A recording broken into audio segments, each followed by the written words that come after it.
Penyakit paru-paru termasuk salah satu jenis penyakit yang sangat prevalen di Indonesia.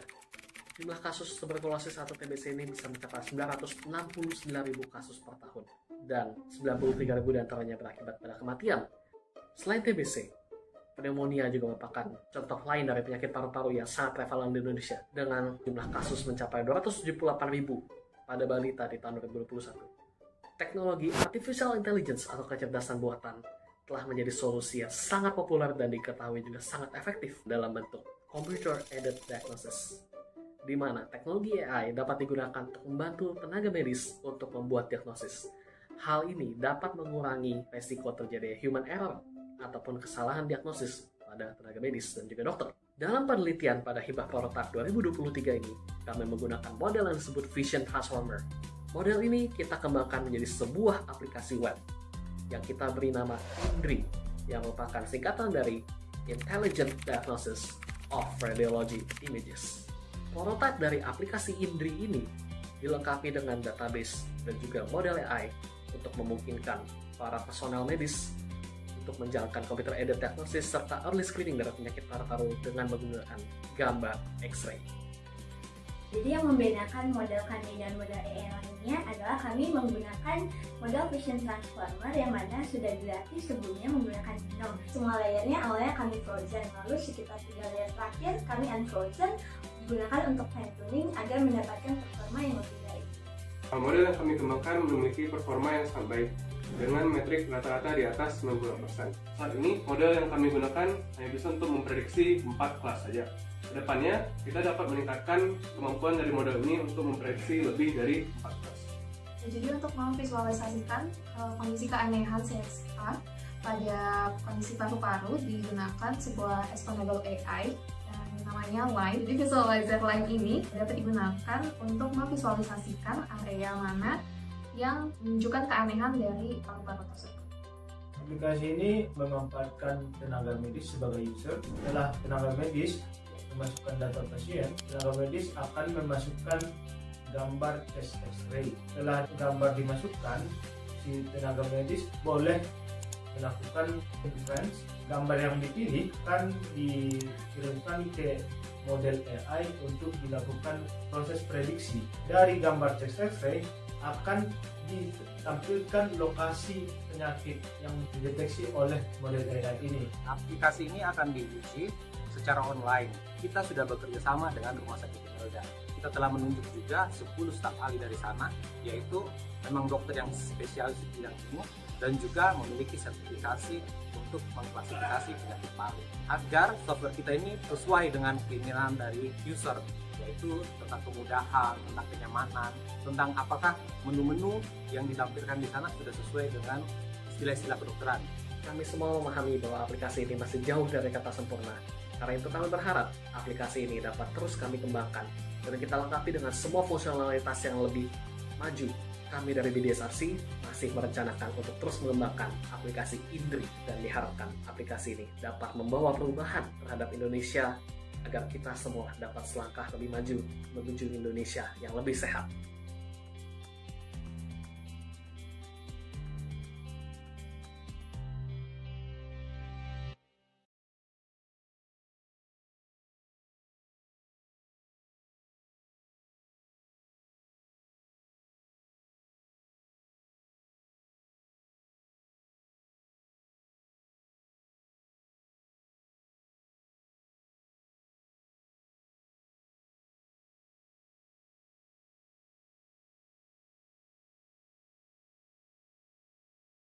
Pilih kuliner favorit dong, Pak. Kuliner favorit? Kalau saya sih sukanya soto Lamongan. Wah, enak banget itu. Kalau nasi Padang? Nasi Padang. Wah, itu sih nggak enak banget. Kalau nggak nambah.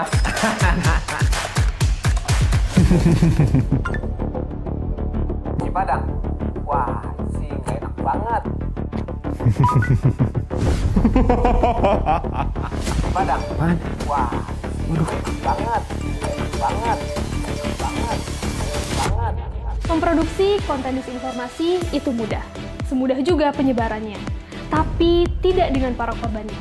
Hidup mereka akan susah, menjadi sasaran ujaran kebencian. Jadi, jangan terlalu gampang membagikan konten-konten yang mencurigakan ya. Cek lagi ya. Yuk kita persulit penyebaran konten-konten hoax. Kalian bisa mulai dengan membaca tirto.id dan follow media sosialnya ya.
Morning everyone. Good Halo morning, Bapak Ibu. everyone. Welcome to Mall Alam Sutra. Ya, semoga Bapak Ibu yang kemarin join di BINUS Alsut untuk presentation, keynotes, and dinner also. Bapak Ibu had a great night ya. Enough sleep for today. Oke. Saya sapa dulu dong. Ada yang baru pertama kali ke Mall Alam Sutra enggak? Dari teman-teman. Waduh Ibu Tia. Ibu Tia kelamaan di Australia. Ya kan?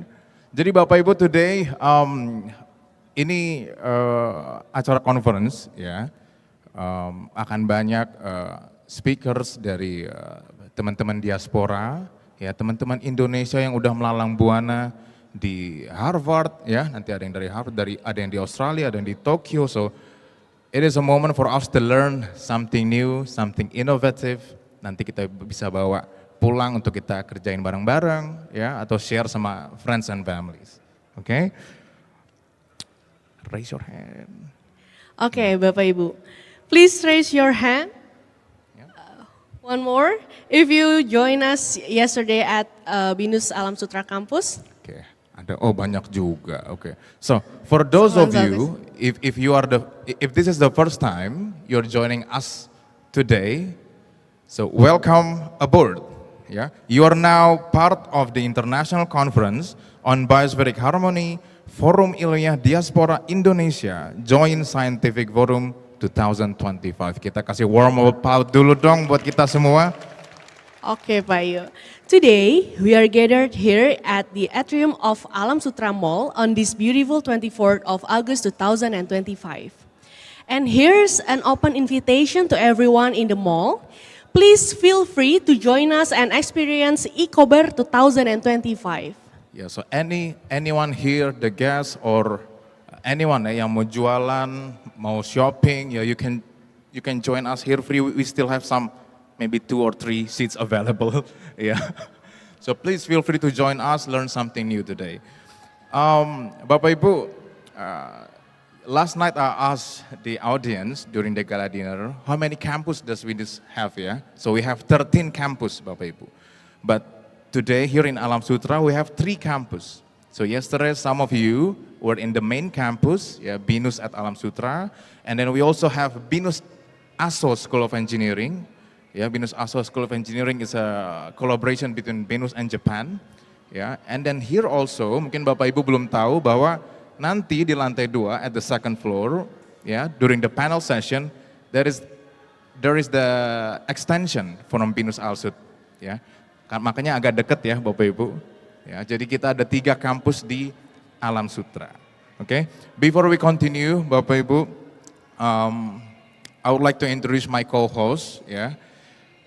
She's Audrey. Hello, Audrey. Audrey is a bright, talented. She's a doctoral candidate in computer science. So, Audrey, pleased to have you here. Kita kasih warm applause dulu buat Audrey.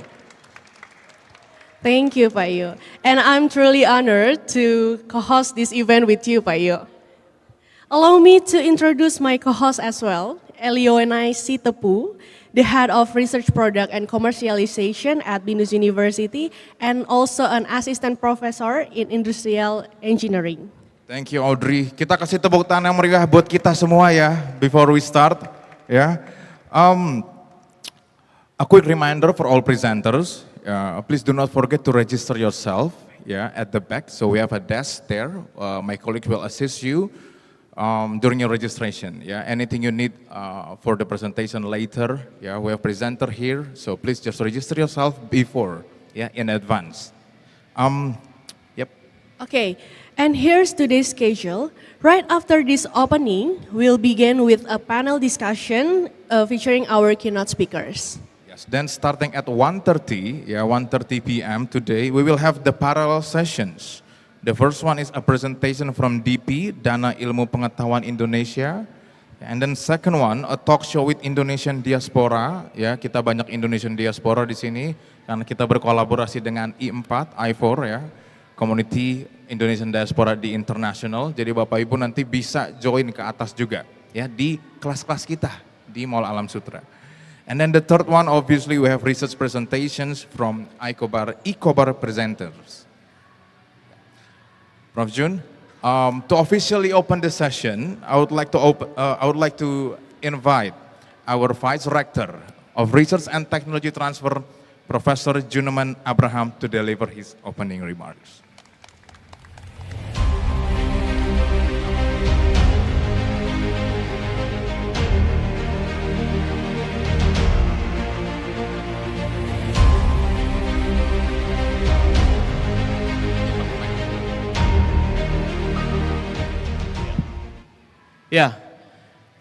Distinguished keynote speakers, Bu Nova, selamat pagi, Bu Nisa, kemudian Pak Januar Pak Januar, kemudian dari BINUS University ada Mbak Tia, halo Mbak Tia, Mbak Kartika, dan satu lagi Mbak Diena, Bu Diena.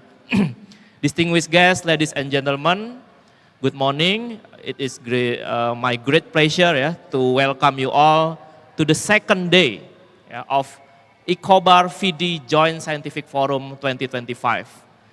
Buat Ibu Bapak yang belum tahu mengenai Icobar, Icobar adalah International Conference on Biospheric Harmony. Ini adalah event international conference tahunan yang diselenggarakan oleh BINUS University. Kali ini gratefully kita bekerja sama dengan I4 selamat datang juga Prof. Fatwa di hari kedua kita di Icobar begitu yang ingin berkontribusi membuat kehidupan di bumi kita ini menjadi lebih baik menjadi bumi kita lebih layak untuk dihuni secara alamnya secara sosialnya yang ternyata ada ilmunya nih yang hari ini akan dibagikan oleh para keynote speaker kita, ada yang bidang kesehatan, bisnis, engineering, dan sebagainya, Ibu Bapak So we will hear today from our experts from BINUS University and from Diaspora Indonesia yang tergabung dalam Ikatan Ilmuwan Indonesia Internasional, whose expertise and journey will surely enrich our discussion and broaden our perspective So let us make of the most this opportunity to learn, to connect, and to collaborate Sebelum saya mengakhiri opening ini ada sedikit pantun ya. Semangat berkobar, jaga antibody. Cakep. Yuk dengerin Icobar Fidi. Ya, selamat pagi, selamat mengikuti. Thank you, Prof. Juneman, for those inspiring words and for the pantun. Okay, next, please join me in welcoming Rizkina Juwita, PhD, the General Secretary of I4, for her opening remarks.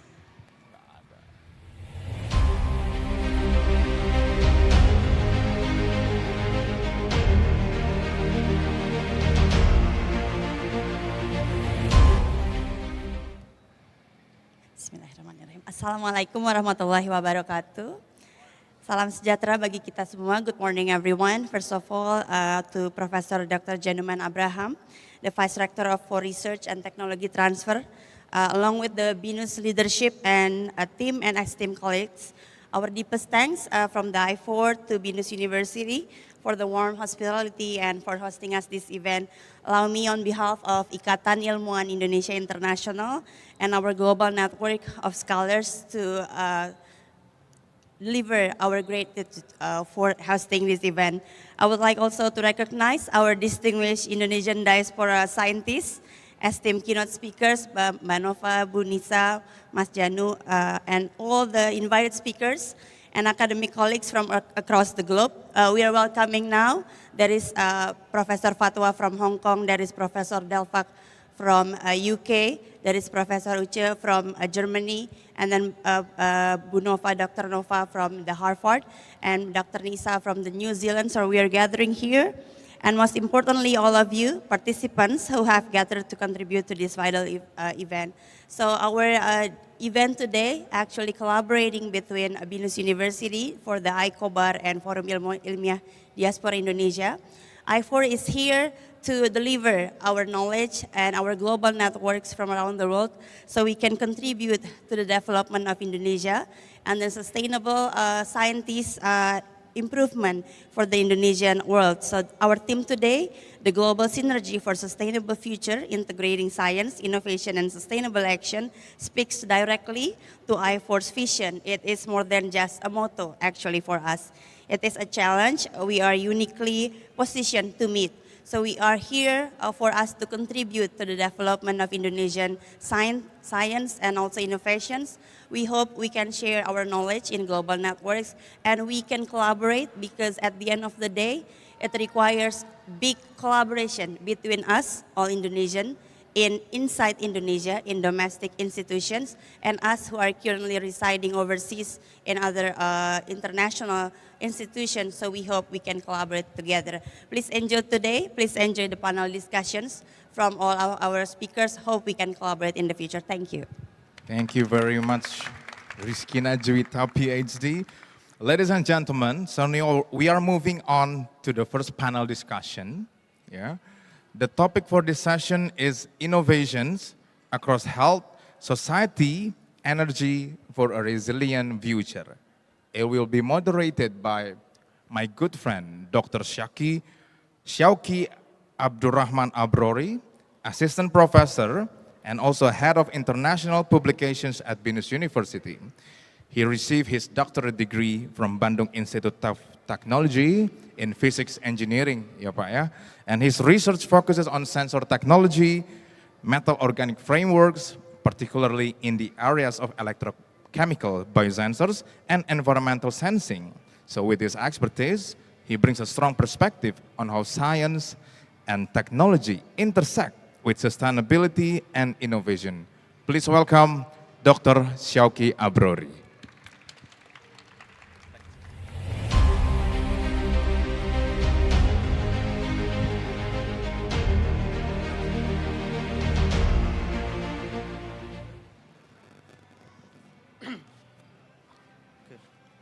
Thank you, Pak Yo. Okay. Good morning, ladies and gentlemen.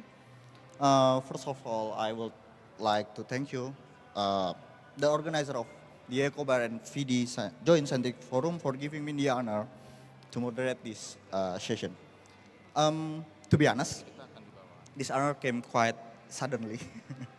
I was only informed not too long ago that I would be standing here today. Okay. So this session we will be each keynote speaker will present for about 50 to 20 minutes, and then we will continue with Q&A session to the floor. Yeah. And as mentioned by our host today, our theme today is innovation across health, society, and energy for a resilient future. Now, let us welcome our speakers to the stage. For our first speaker, we will have Dr. Nuvalia Piscesa from Harvard Medical School. She is a biomedical scientist in immunology and molecular engineering, and the first Indonesian to achieve a tenure-track position at Harvard. Please welcome Dr. Nuvalia Piscesa.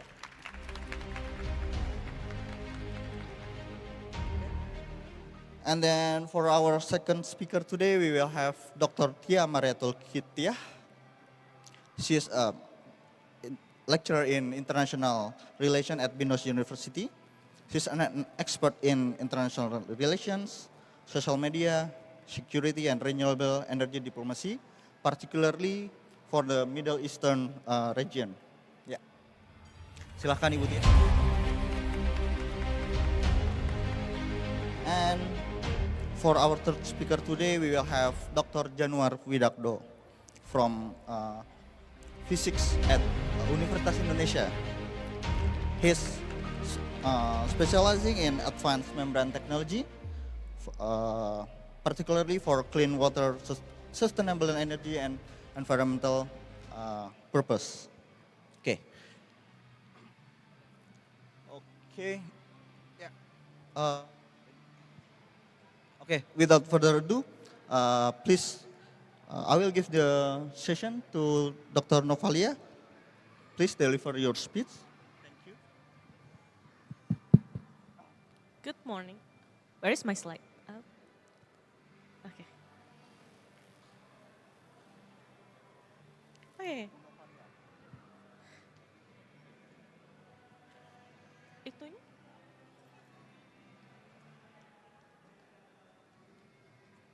Ini?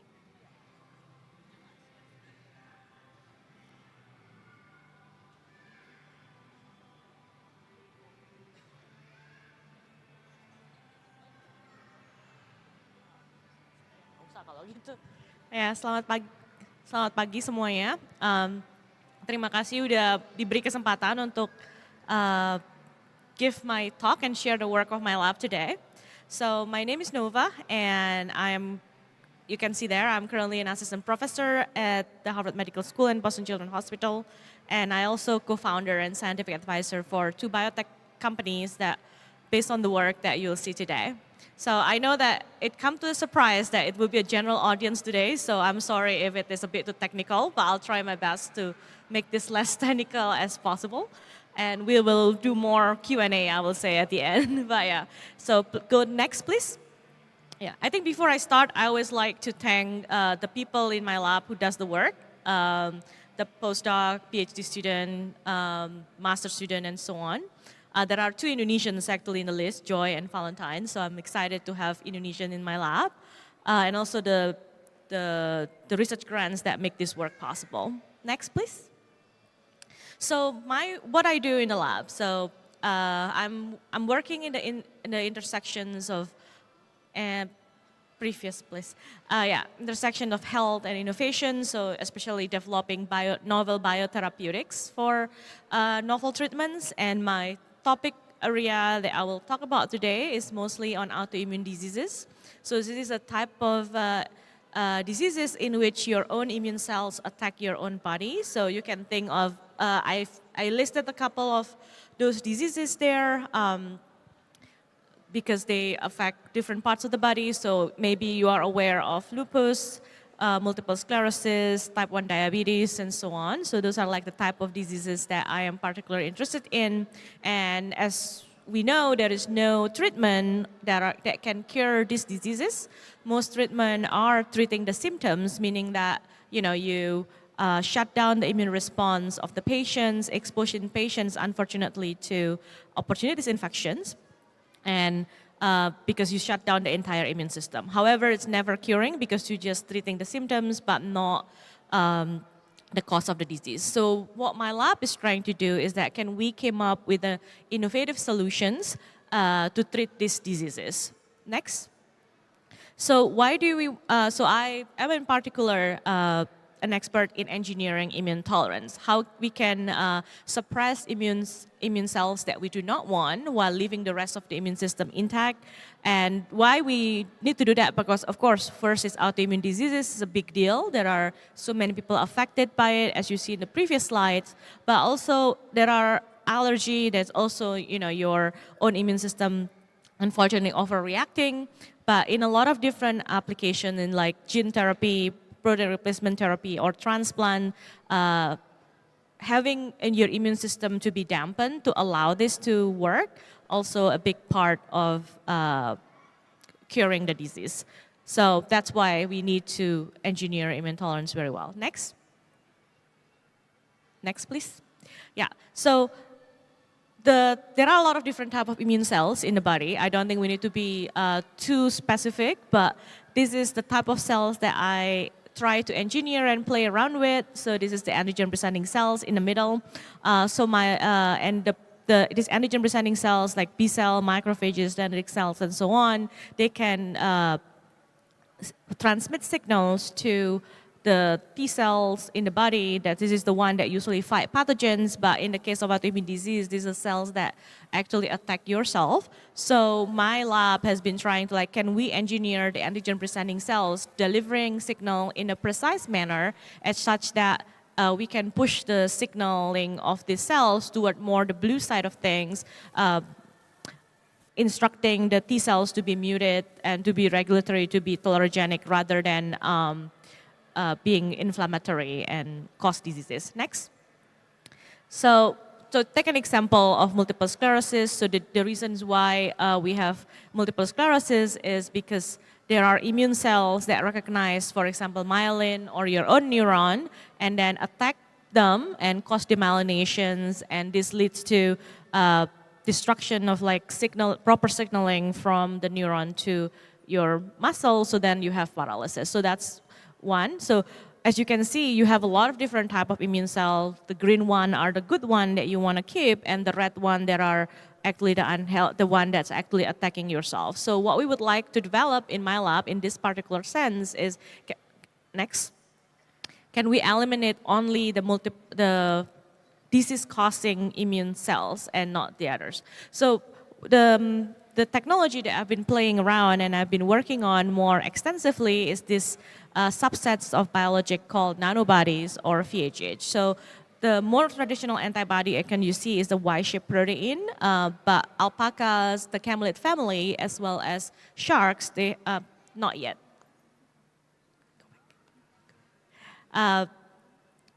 They actually also have this heavy chain only antibody, and which you can derivatize to make single domain antibody fragments or nanobody or VHH. And you can see in orange is much smaller, which means that you can make this easier to engineer and also easily scalable. So you can think of a more affordable solutions for treating autoimmune diseases. Next. And how do we make this nanobody? So I have a herd of alpacas in the western Massachusetts in a farm. We immunize this alpaca with a protein of interest we would like to make nanobody against, and then we can generate a phage library that we can screen for that specific nanobody. Next. And this is what we make in order to target autoimmune disease. So we have a nanobody that target MHC class 2, which is on the antigen-presenting cells. We attach to it a disease-associated antigen, self-peptide, so the one that you want to develop tolerance against, and an anti-inflammatory drugs such as dexamethasone, which is a glucocorticoid. So you have a trimodal adducts that can engineer the antigen-presenting cells in a very targeted manner to address the disease. Next. So this is the process. I think we can skip through it, but this is how it works. So we target the APCs, and then instruct the antigen-presenting cells to be more tolerogenic, and then it will tell the subsequent downstream T cells to also be tolerogenic and be muted in a very specific manner. So for example, if you put the myelin on it, then it will only shut down the myelin immune response and not the rest of the immune response. Next. And the way we tested a lot of this work is in the autoimmune disease of mouse models. Let's say in the case of here is the mouse model of multiple sclerosis. So you can immunize mice and within 10 days they will develop paralysis similar to this autoimmune disease, multiple sclerosis. Next. And this is just the adducts that we make. So we create the adducts with the nanobody, with the myelin peptides that we use to immunize the mice, as well as the drugs. So you have like all of these constructs. And then what we do, then we try them in the mice, whether we can reverse disease. Next. So this is just the way the timeline works. So we induce the disease the way that we'll describe in the preceding slides. And then we wait until the mice develop clinical score of 3, meaning that they have a complete hind leg paralysis, and then we inject them in the red with a single dose of our adduct. So in pink and blue, that's the more important part. And you can see within 24 hours we can reverse the disease. So go next, please. I think just to show you how this works. So this in the left is the mice when they are at a clinical score of 3, meaning they have complete hind leg paralysis.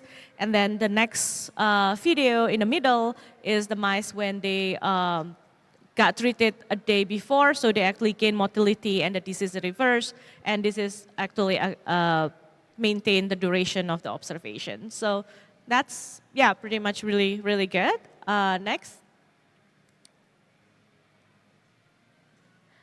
I think we can skip this. Yeah, and we can also implement this in type 1 diabetes. So it's a different mouse model, and we use the next slide will show you that the only thing we need to change in our composition. Can you switch to the next slides, please? Is the peptide of interest. We change it to type 1 diabetes associated peptides, so we can really plug and play with like the technology. This is the same basis of ideas that are applicable across diseases. So next, go next. And just to show you that this is to show that it works very well in a type 1 diabetes mouse model. And then next, we also apply this to rheumatoid arthritis mouse model. Can you go to next? Next. This is just like how we induce mouse model in rheumatoid arthritis. So instead of myelin, we use collagen as a immunogens. So next, you can see that we can also generate a construct. Can you go next, please? A constructs that are for this type of autoimmune diseases. And just to show you quickly into the results, next. You can induce disease, so the mice actually have swollen joints and paws because they are collagen-induced arthritis mouse model. And then if you treat them in pink with the adducts that we generated, we can completely halt rheumatoid arthritis. And you can see from the pictures that to the rightmost, this is the mice that were protected from the disease, whereas the untreated mice have all swollen paws and so on. Next. This is just to show you that the antibody responses is suppressed in the antigen-specific manners. Next. We also can modify this technology not only just for therapeutic purposes, but also for diagnostic. So we have made this nanobody-based positron emission tomography imaging agent. Next. So we can see where the adducts that we generate works in mice, so then they actually go to the site of inflammation. That's why they can work extremely well. Next. So yeah, so I think this is like what I have for today. We develop a specific strategy to mute immune response in a very specific manner to treat a lot of different diseases. And this has been very, very robust. So hopefully we can go to like the next step, which is more clinical translations to non-human primate and human. So next. And yeah, we work with alpacas. This is the alpacas that make the nanobodies. So we have them in the Western Massachusetts, so that's good. And yeah, thank you so much, next, for listening. And this is my lab in Boston, so thank you. Thank you so much, Dr. Nova. Please give another round of applause to Dr. Nova for her work in developing a new kind of antibodies, the VHS, or nanobodies? Nanobodies for autoimmune disease. Okay, now from immunology and bioengineering, we will move into social media and international diplomation. Please welcome Dr. Tia. Please, Dr. Tia, the stage is yours.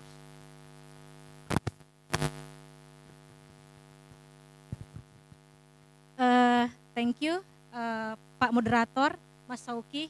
Very I take a position because I think the standing here is better. Bapak Ibu sekalian, Assalamualaikum warahmatullahi wabarakatuh. First of all, I would like to say thank you to the RTTO because I'm shocked when the RTTO invite me as a keynote speaker because my research focus on Bapak Ibu on terrorism and then radicalism and then Middle East studies, yeah. So I repeat again to the RTTO, this is the right or not? Because my focus research on the terrorism and then the Middle East studies in IR department. And thank you for the Vice Rector, Bapak Profesor Dr. Juneman Abraham for the invite me. And I think after the 13 years as a faculty member and now associate professor in IR department, finally the RTTO invite me as a speaker here. Thank you, RTTO.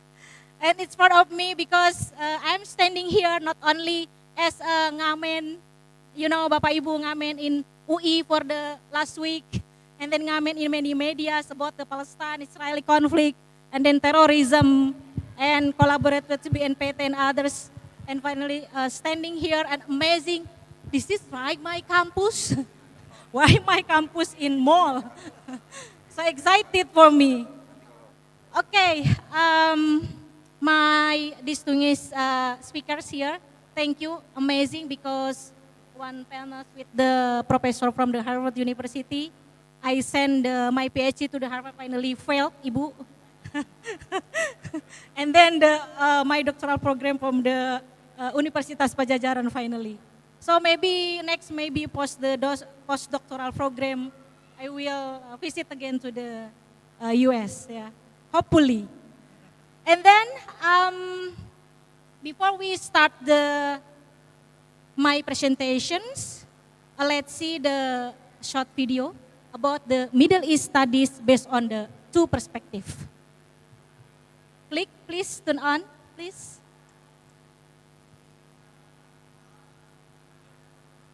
Without voice, can repeat again. Nggak rame kalau nggak ada suara. Operator, please to repeat again from the short video.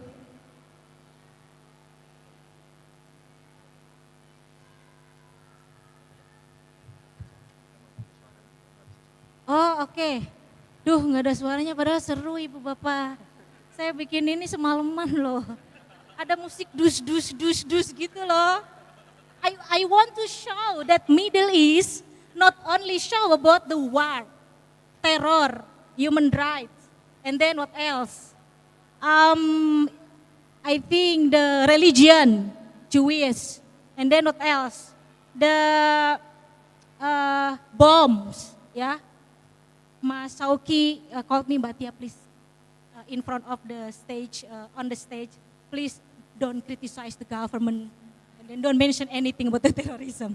So I'm an academic, not related to the, you know, this is the right or not, Pak Professor from I4, the responsibility of an academic, the responsibility is to criticize to the government if the policy not related to the society, right? This is our responsibility. Okay, this one, the short video based on the two perspective. Why I create the video based on the two perspective? Because mostly the people think Middle East always related to the conflict, including in Indonesia. Indonesian people, oh ya, ada sekarang. Oh, ya Bapak Ibu.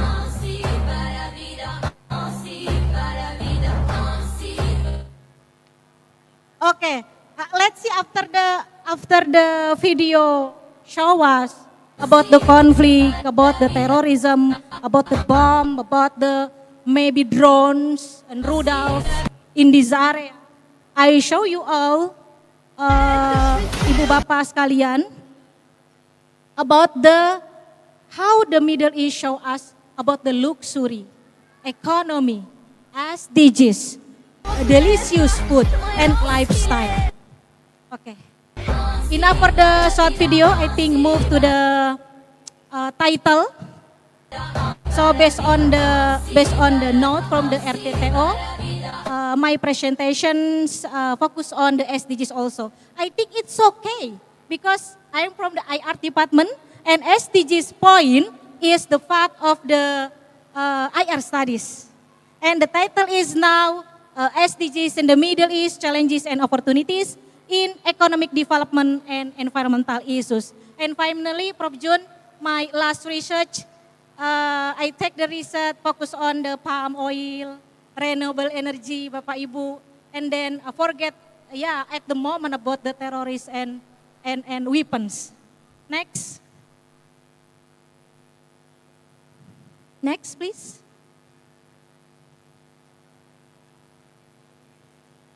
Okay. This one, the first slide, Bapak Ibu. Why I choose the Middle East and focus for these studies? Because the Middle East significant, important area in the world because Middle East good partners. And let's see the many countries have the good relations with the Middle East. Number one is the Middle East and China partners. As far we know, finally China to cover the hegemony US in the Middle East, try to approach the Middle East, and finally build the many companies in the Middle East. Like the CNOOC and then Sinopec is the good companies from China invest in Iran. And finally the company from China, Huawei, built the company in Saudi Arabia for the technology, for the renewable energy, and for the gas and oil. And the second is for the, ini bagian saya. Yeah, it's okay, no problem. And the second is the good partner from the Middle East to many countries in the world is the between Middle East and US. As far we know, Bapak Ibu sekalian, we don't know the collaboration and relation between US and Middle East. Who is the dog, who is the owner, we don't know.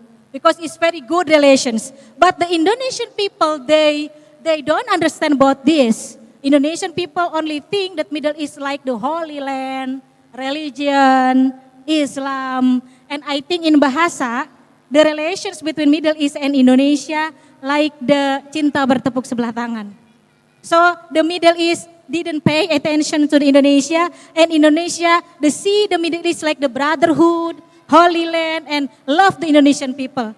But actually, however, Middle East only think about the pure business, especially for the economic sector.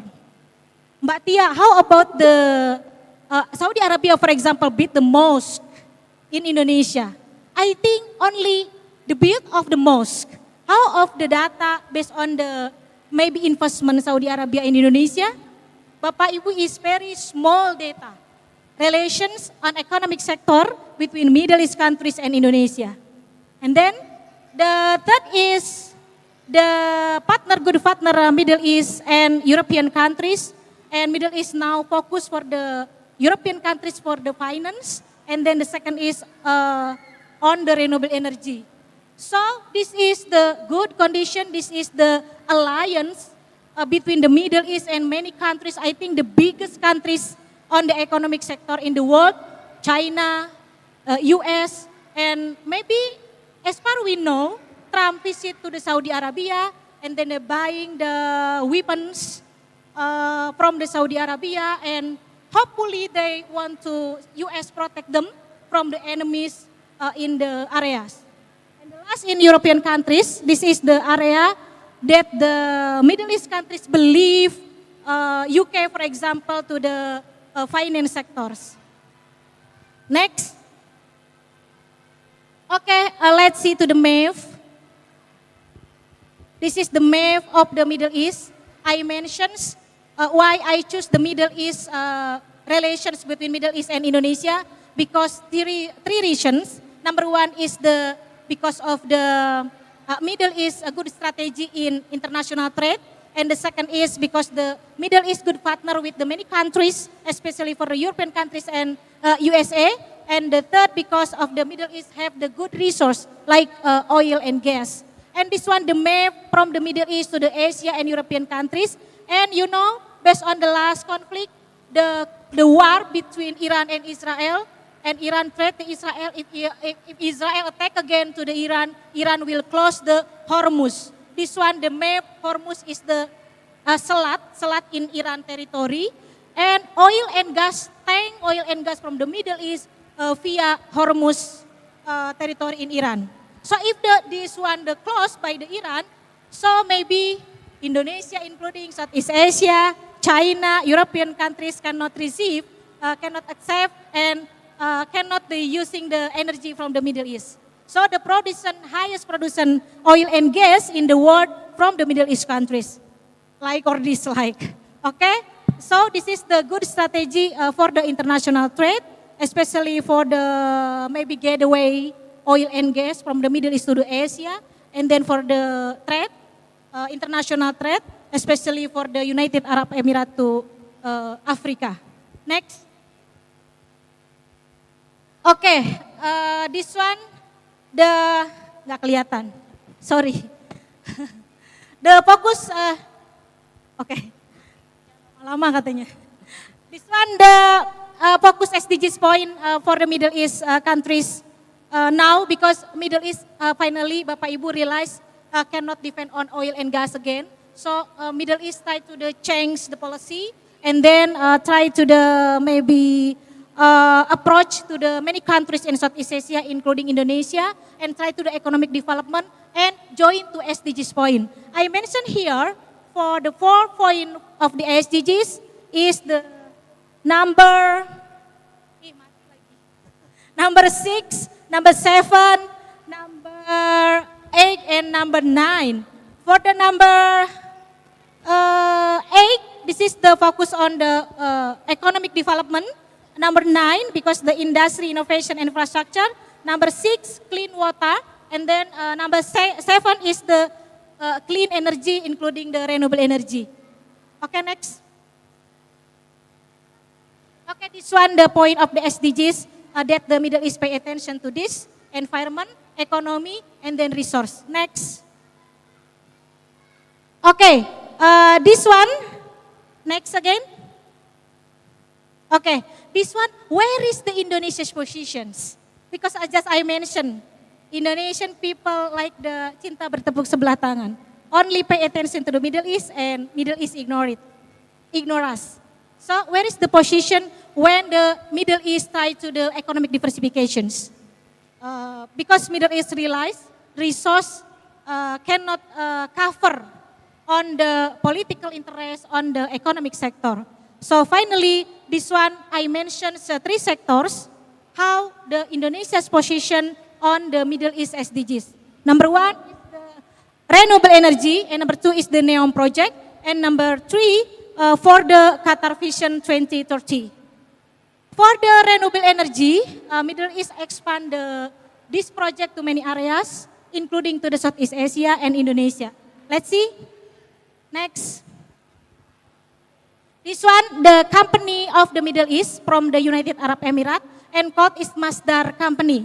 Masdar Company, Bapak Ibu, is the biggest company in the world focused on the renewable energy. So Middle East about not war again, but the biggest company on renewable energy, not from America, not from European countries, but however from the United Arab Emirates, and focus on the clean energy and then the hydrogen and technology.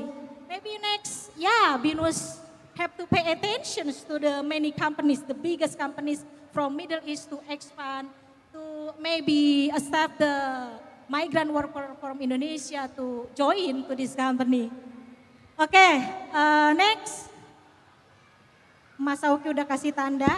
This one, the many sectors in the Masdar company for the solar energy, wind energy, and then the waste to energy, geothermal energy, and green energy. And this one, the many project in Indonesia. Let's see to number 3. Number 3, the project in Indonesia now for the geothermal and then renewable energy sector, and built in Purwakarta. Purwakarta is the Jawa Barat, West Java.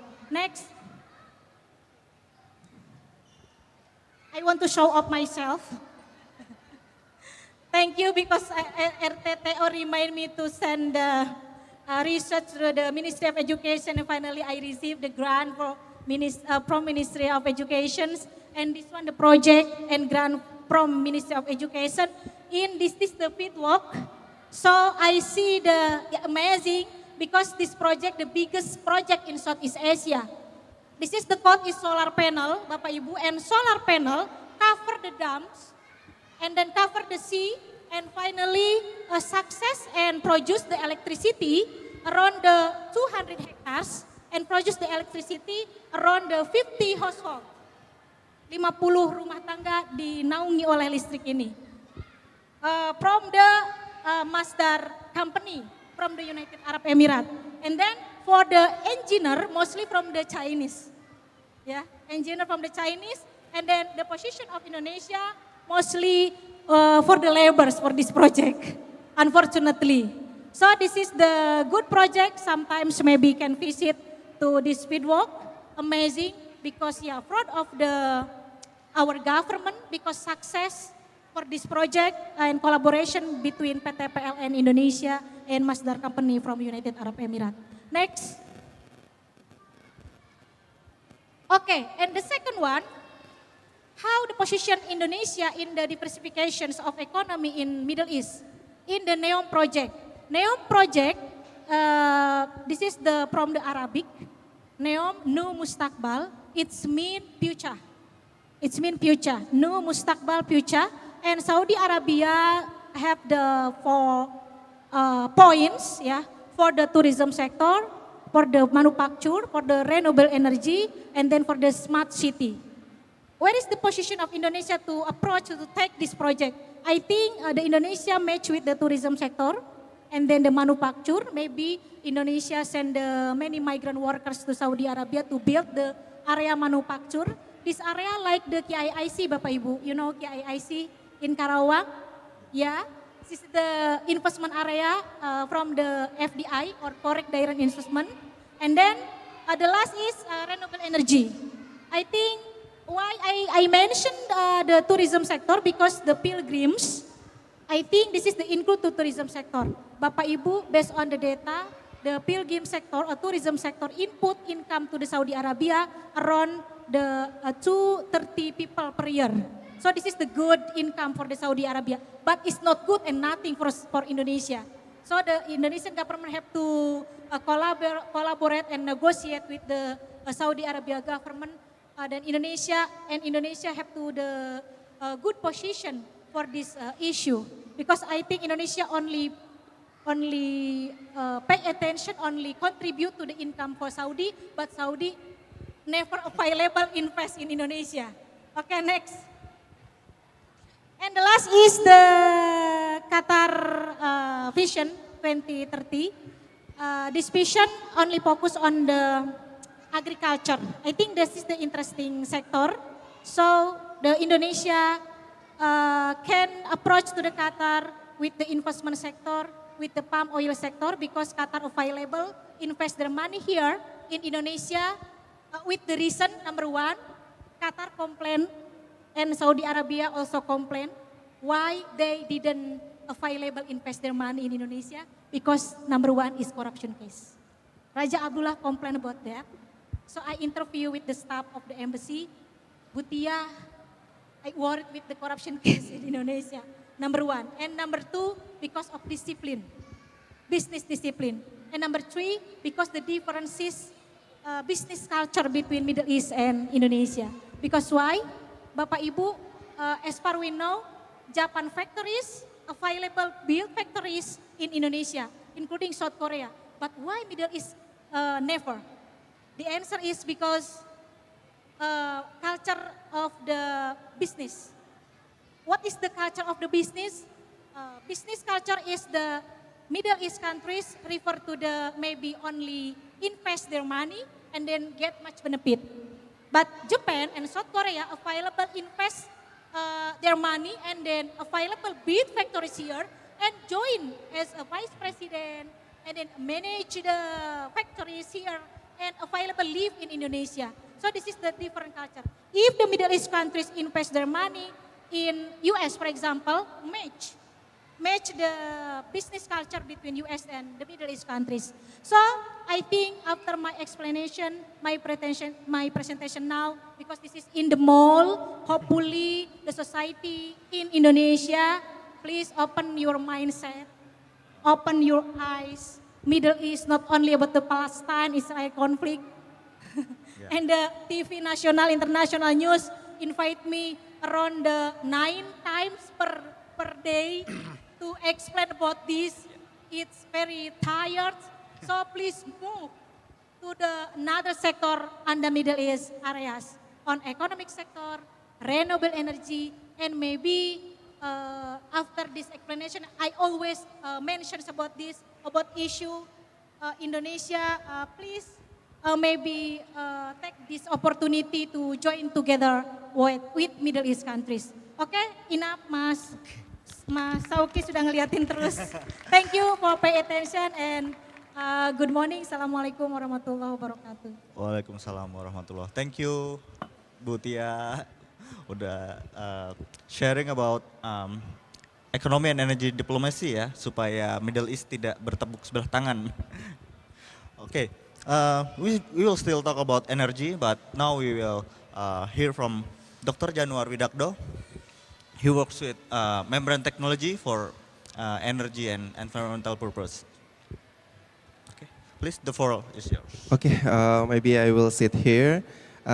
Thank you so much, Mas Sauki, for the times. And I think when I hear your background, we are quite similar, right? Because you work on the physics engineering, and then about the material science also. And yeah, I think now I would like to discuss about not only me, but my team research in Universitas Indonesia and collaborate with the National Taiwan University of Science and Technology.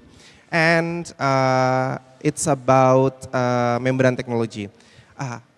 It's truly honor for me in here can tell my research journey in these scientific forums, Icobar and Fidi, with the terms, I think the global synergy for sustainable future, right? So in here, Banova already discussed about biotechnology, and Butia discussed about the strategy of diplomacy or terrorism.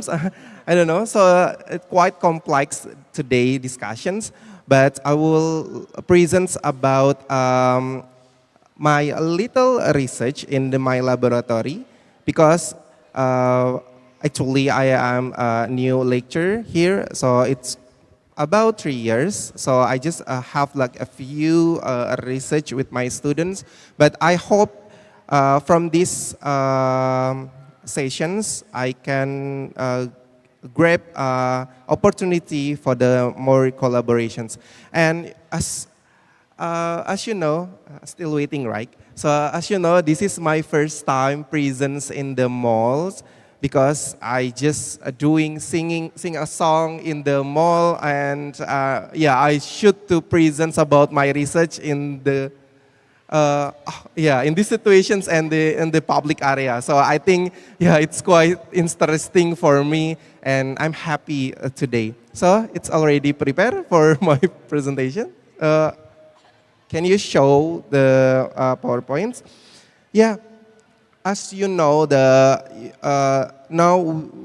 nowadays we facing global warming issues, which is like you know, the pollutants of the carbon dioxide, and then the pollutant from the water, from the industrials activities, urbanizations, and then the environmental crisis. So it's now my research focus on the separations membrane technology for the water pollutants, and also the captures the carbon dioxide for decreasing the global warming issues, or the decreasing the environmental crisis. So yeah, next. Yeah, in the SDGs, as we know, it's already showed that my PowerPoint's not yet. Okay. We are working on the material physics, bio-inspired material. So we not only create some materials with the good selectivity, but also we inspired from the, how to say, skin of the human. So we want to create the material can smart and switch the properties, because of the environmentals. So next.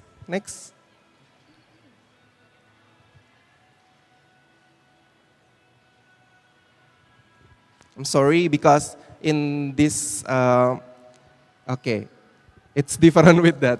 So yeah, I create my team in the master group, Universitas Indonesia, and we always collaborate with the Taiwans because they focus on the energy also.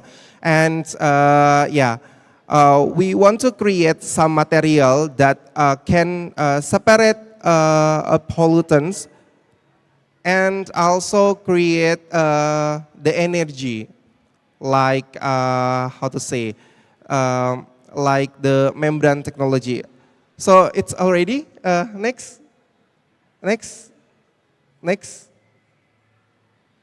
Okay. Now we know that the global warming issues that I already mentioned is the one of the big challenges in this environment. So the membrane technology is the one of the technology we can hope that this membrane technology can solve that problems. Next.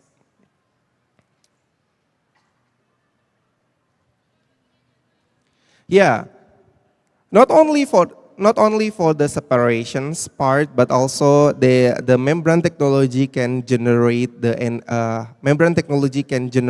energy and then that can collect the energy. So my research focus, we can see from the pictures, we doing desalinations of waters, we create the carbon dioxide captures, and also we, produce the material can generate the voltage. So we hope that our research, our materials, it's not only have one applications, but also have many functional applications. So next.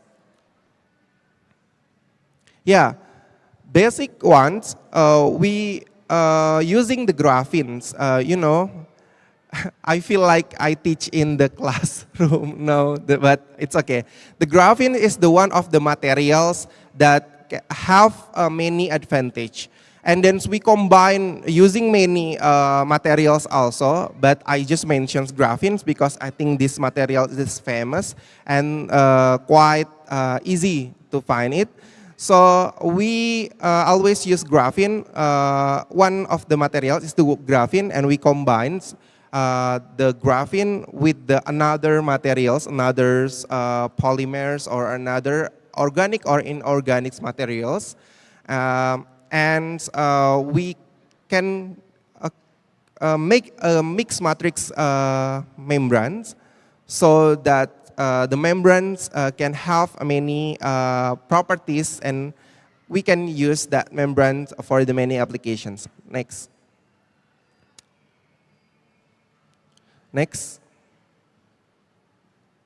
So in the membrane technology, we not just only focus on the morphology, morphology controls, but also we should to consider about the selectivity of the materials and also the performance, stability, and also the selectivity. As we know that in the industry, they just in the textile industry, they always produce of the dye pollutants, and industry also produce about the carbon dioxide gas. So, for example, in the dye pollutants, we should to create some material that have a good stability and selectivity also, good selectivity also, and also can use for the how to say many times. So it can sustain for a long time. So next. So this is one of the collaborations we made graphene membranes. It's just only like a paper, but it's like, how to say, like carpet, a big carpet, and we put in the sea waters, the sea waters, and then the membranes carpet will produce the clean waters, and also can generate the energy. Because of the properties, as you know, that piezoelectric properties, they can convert from the mechanical to the electrical. Our materials not only can separate the sea waters. You know that Indonesia is the archipelago country in the world, right? So we have many islands. So I think this is quite quite applicable in Indonesia, because we can get the pure waters from the sea, but not only that, we can generate the energy from that materials. So this one is the R&D competitions, 100 award. So we are one of the winner for the advanced technology using the membrane. Next. Next.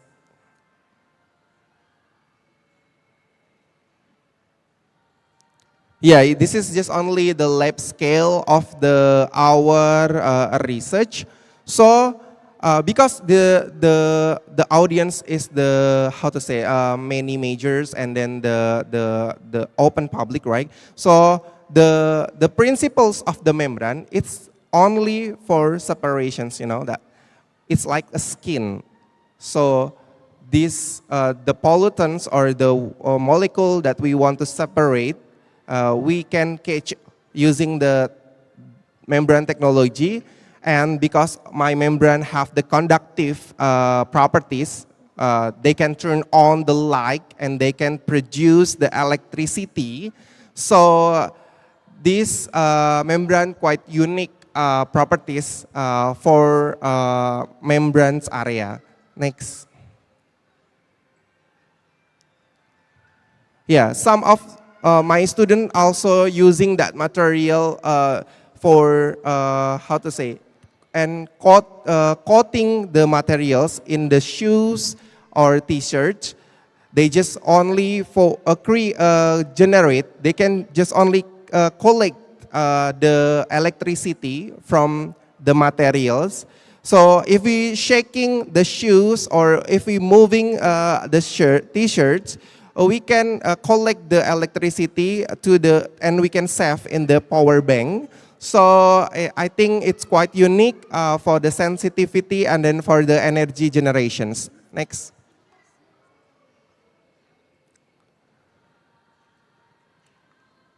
Yeah. Now I think because it's the general discussions, right? Maybe we can discuss more about the membrane technology, which is if you want to collaborate or if you want to know more about that, you can contact me. And I think this is one of the future opportunity for collaborations and for industrials also, and the university also. And I think that's one. It's my presentations, and we can continue for discussion part. Yes, thank you so much.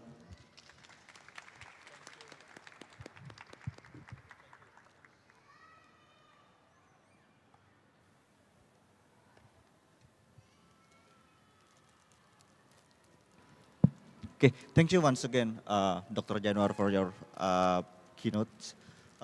Before we continue, maybe timekeeper, how many minutes do we have?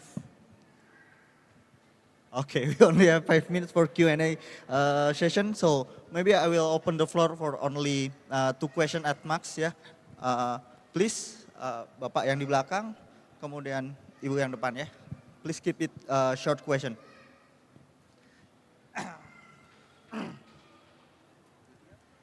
Hello, my name is February Tama, and my question is for Ms. Nova. First of all, thank you for sharing your research and your presentation.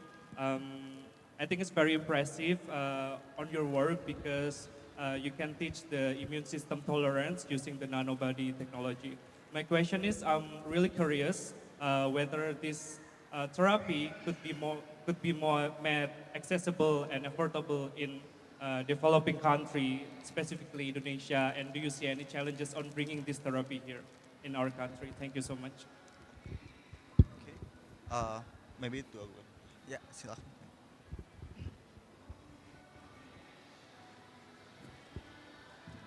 Thank you. My name is Putri Hawa. I have a question to Ibu Nova. Thank you for your presentation, ma'am. It was very insightful. I have a question. How can the delivery route of your dark particle can be optimized in efficient way to reach the target area, because it's target the immune system, right? What is the strategy to regulate the immune system without even harming other sites? Because my work is in nano drug delivery, because I want to know that. And second, I have a question to Dr. Januar.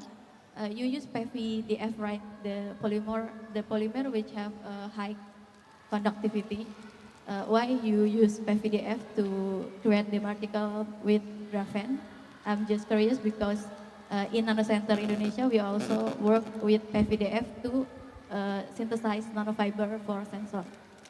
Thank you. Okay, thank you.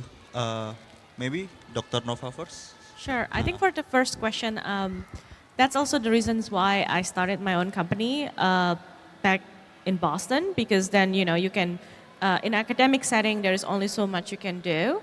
In order for you to build that into a clinical path and so on, it costs much more money, and that's why you need a biotech startup company to actually bring that to the conclusion. So the thing about pricing, I think, is also there are multiple ways, right? The research itself costs money, and that's usually why things can be expensive. However, the choice of the products, because it's using nanobody that we can actually make in bacteria, I think that can help cut the cost compared to if you use a full-size monoclonal antibody that you have to do it in mammalian cells. So I think hopefully in the future, once things go through the pipeline throughout the entire development, that ultimately it can be priced pretty well in certain countries, but we have to see. I mean, also the problem with Indonesia as well is manufacturing most likely cannot be done here, and if you are importing it and everything else, that'd be more expensive. So hopefully, if there is a possibility of manufacturing it internally, it might actually cut the cost pretty well. For the second questions, so the strategy, even though I kind of skimmed through it, for the benefit of the audience, is that we use the nanobody is a small protein, right? And it intentionally we target the major histocompatibility complex class 2. So that's the protein that is on the surface of all the antigen-presenting cells. So it would be more specific to the antigen-presenting cell, which is the macrophages genetic cells. And the only way that these antigen-presenting cells actually transmit information to corresponding T cells is through their MHC class 2 peptide complexes. So even though the nanobody target all of the APC, but what you deliver really matters. So the peptide of interest that you deliver has to be digested, processed, and then actually presented by the MHC. So only T cells that carrying T cell receptors specific for these peptide MHC complexes can recognize it. And that's how it's actually very specific downstream for the T cell of interest. I mean, and the drugs is intentionally to be dexamethasone. I think it's because it will arrive in a much smaller doses, so that's why it should not be harming the rest of the immune system. So that's kind of how we do that. Okay, thank you, Dr. Nova. And now for Dr. Januar. Okay, thank you for the questions. But why I consider using PVDF? Because we consider about the physical properties and the chemical properties. As we know that the physical properties of PVDF is the flexible, right? And then if we want to, press the PVDF, it will be difficult to break. And for the chemical properties, as we know that PVDF have the three phase, alpha, beta, and gamma. And actually, if we just only using pure or pristine PVDF, we cannot use for the sensitivity, we cannot use using for the sensor. Because pristine PVDF only have alpha phase, and then it's not conductive. So we need to convert from alpha phase from the beta phase. Because as we know that alpha phase is not conductive phase and beta phase is conductive phase. And how to convert alpha to be beta? So we combine using graphene, which is the graphene can make a lines of alpha to become beta phase. And after that, the conductivity will increase, and also because of the graphene properties, it's the strength and the good conductivity also, right? So it will increase the sensitivity and conductivity of the PVDF. So that's why we're not only using a PVDF, but also we should to combine to convert that phase. Yeah, thank you. Thank you, Dr. Januar. Okay, ladies and gentlemen, please give another round of applause for our speakers. And this concludes our session for this first session. And on behalf of the organizing committee, I would like to thank our speakers again. And I will give the floor back to the host. Thank you very much, Dr. Shoki and all the distinguished speakers. Please stay at the stage. Yep, just a little bit more. First of all, to the speakers, we would like to apologize actually. Yeah, we did a little bit mistakes on the technical side, so hopefully you understand. Thank you very much. Again, please give a big applause for the speakers. Ladies and gentlemen, before we move on to the parallel sessions, we would like to take a moment to present a token of appreciation to our distinguished speakers and moderators who have shared their valuable insight with us today. We kindly invite Professor Junaman Abraham to join us on stage for presenting the token of appreciation.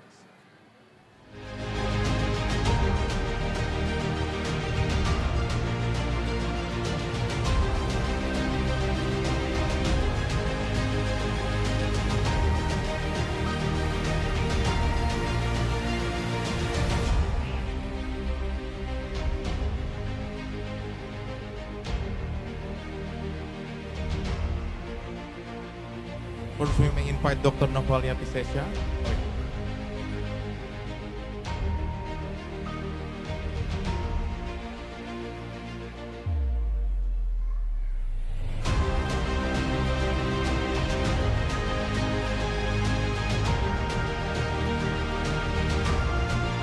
Thank you very much, Dr. Novalia Pisesha from Harvard University.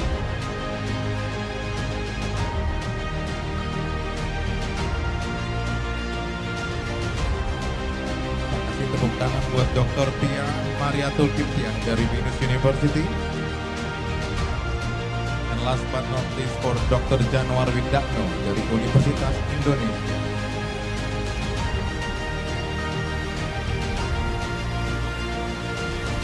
Okay, good. Shall we have a picture all together? Maybe Prof. Junaman in the middle.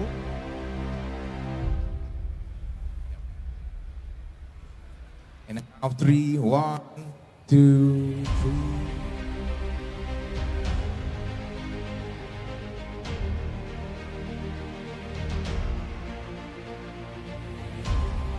All done? All right, thank you very much. All the speakers and Professor Junaman, again, a big applause for our speakers. You may return to your seats. After this first panel, we will continue with our second panel discussion. The topic will be social media, security, transformation in digital era. This session will be moderated by Azalia Primadita, PhD. She is a filmmaker, writer, and scholar in media studies with a PhD from the University of Buffalo. Her expertise spans documentary filmmaking, media activism, feminist studies, and the intersection of media, public health, and social justice. She adds a rich dimension of humanities and creative practices to today's discussion. Let us give a warm welcome to Dr. Azalia.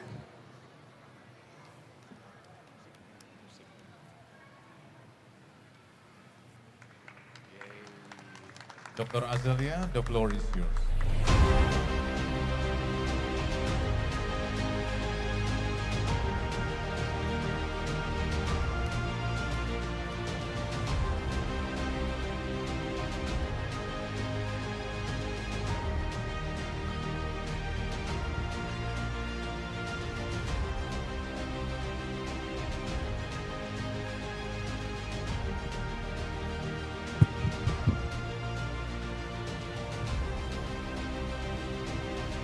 All right. Good morning, almost afternoon, ladies and gentlemen. Welcome once again. Thank you for the host for introducing me and welcoming me to the stage. I would like to welcome you once again at the second day of the 7th edition of the International Conference on Biospheric Harmony, or Icobar 2025, hosted by BINUS University in collaboration with the Ikatan Ilmuwan Indonesia International, I4, under the auspices of the Indonesian Diaspora Scientific Forum, Fidi. Give a round of applause once again for all of us. And I hope you are still interested and very much so aware and not yet maybe thinking about your lunch because it's already almost lunchtime, yeah, ladies and gentlemen. But we still have 3 very interesting talks from our panelists. So without further ado, I would like to invite the first one to the stage. I would like to call for Dr. Hewan Diana Dwi Dienawati MM, CHRMP, CIFM, CRMP, CSLP. Wow, banyak sekali ya certification-nya. Alright, so she is the head of the business management program at BINUS Business School Indonesia, where she teaches leadership, strategy, execution, and sustainability.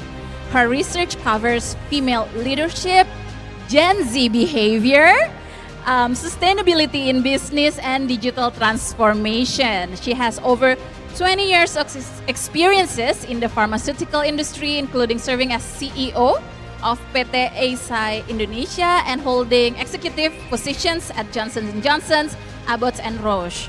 Holding multiple professional certification in human resources, finance, risk, and logistics. She also facilitates corporate training for various organizations, integrating industry experience with academic perspectives. Welcome, Ibu. Please have a seat. The second speaker is Dr. Nisa Widyastuti. She is a research scientist at the University of Otago, New Zealand, specializing in public health nutrition. Her work examines the social and environmental factors influencing dietary behavior and develops public health interventions to address nutritional inequalities. She has conducted research on culturally appropriate nutrition strategies, obesity prevention, micronutrition deficiencies, and food insecurity, with an emphasis on evidence-based policymaking, collaborating with multidisciplinary teams. She focuses on translating research into practical programs that support health equity and sustainable food systems.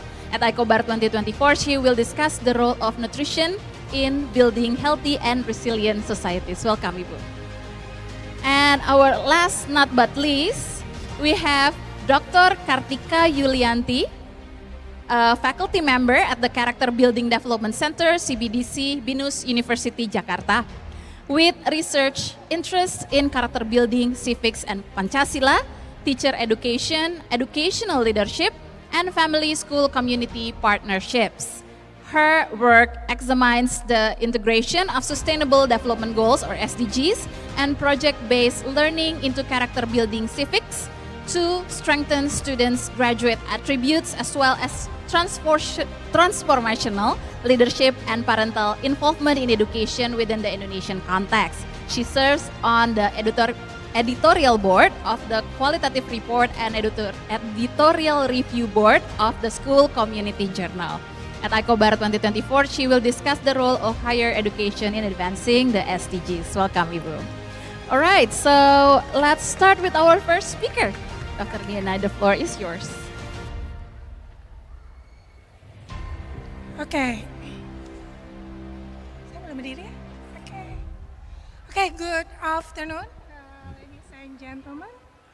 First of all, I would like to thank you to the organizing committee to give me this opportunity to share one of the topic that really close to my heart, the female leadership.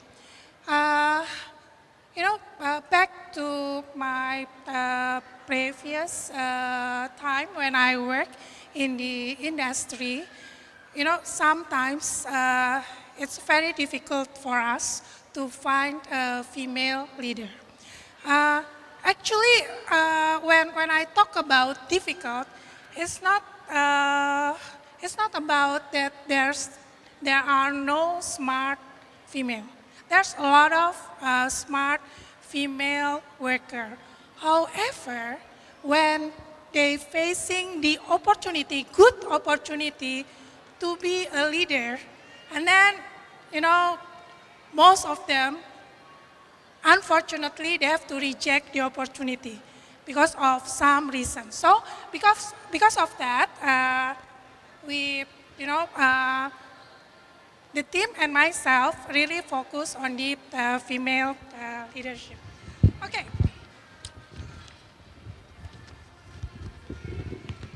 Okay, can we go to the next slide? Next. Okay.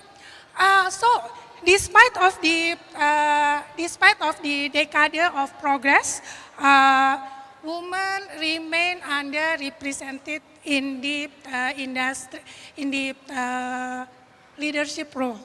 As according to the World Forum, Economic Forum, women only hold 26 to 32 of senior leadership positions worldwide, and in Asia, the number are even lower due to the cultural, structural, and institutional barrier. So, what's wrong with that? Yeah. The research actually gives a clear evidence. One research from the McKinsey research showed that companies with gender diverse leadership are 25% more likely to outperform peers in profitability. And then another study from Credit Suisse found that organizations with more women in the senior role deliver stronger governance and higher return on equity. And then another study from Alterton and Gomez demonstrate that female leaders tend to emphasize sustainability, inclusivity, and long-term decision making. And then they also value, and those values really critical for the future of the organization. Female leaders, why female leaders can give more benefit to the organization? Because first, usually female leaders often bring participatory approach, empathy, more nurturing because we are mothers, most of us are mothers, and then focus on ethical practice. This quality aligns closely with the principle of sustainability, which not only focusing on the economic factor, but also on the social equity and environmental stewardship. In Indonesia, however, the gap of the female leadership even bigger compared to the Western sector. It's only 35% of Indonesians hold the role of in managerial position. And then as we know, when we talk about gender equity, it's related with the SDG, UN SDG number 5, gender equity. And this gender equity also relate to the other SDG such as poverty reduction, good governance, and sustainable economic growth. So that's why empowering female leadership is not only about fairness. It's about ensuring resilience and competitiveness or competitive advantages for the organization. And then let's talk about some literature on the female leadership. Next slide, please. Okay, the first on the relation on the female leadership with the sustainability of the organization. As I mentioned earlier, organizations with more women in leadership deliver better financial performance. Female leaders adopt more inclusive practice and emphasize long-term sustainability goals. And then female leaders usually are agents of change. And then they also practice ethical behavior. And then they are more socially and environmentally responsible. And then the next theory that I want to highlight, the second theory, it's the social cognitive career theory. According to this theory, there's 3 factors which influence someone to pursue one career. The first one is self-efficacy. The second one is outcome expectation, and then the third one is personal mastery. And then, based on the cognitive social theory, behavior usually influenced by the internal factor as well as the external factor. And then, based on that literature, our team, next slide please. Yeah. Our team has developed female leadership research in the last 4 years. 3 research involving more than 1,000 future female leaders in Indonesia has been published in journal as well as conference. And then we also has another 3 research on progress on the female leadership. Next slide. And then what is the finding? Based on our research. Based on our research, actually, we want to introduce one framework for the female leadership. We call it Sustainable Female Leadership Framework. Next slide, please. Okay. In this Sustainable Female Leadership Framework, we introduce 3 pillars. The first one is psychological readiness. This includes self-efficacy, personal mastery, and resilience. Our studies show that women who believe in their leadership ability, who have built confidence through experience, and who can recover quickly from setback are more likely to pursue and succeed in their leadership role. And then the second pillar is social and cultural enabler. Leadership doesn't happen in isolation. Family support, mentorship opportunities, and professional network play a huge role in shaping women leadership journey. For example, when families share responsibility more equally, women will have more access to mentor and model, and they will have networking opportunity.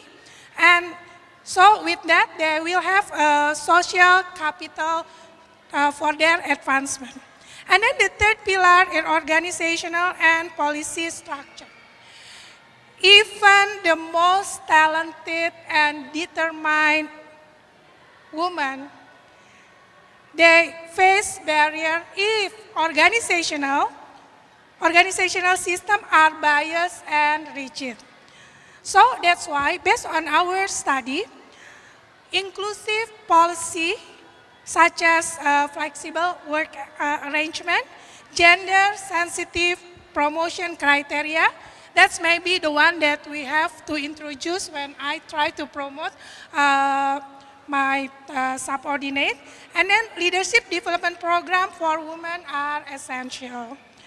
This structure ensures the opportunity for women to pursue the leadership position. And then, next slide. Next slide, we go to the conclusion.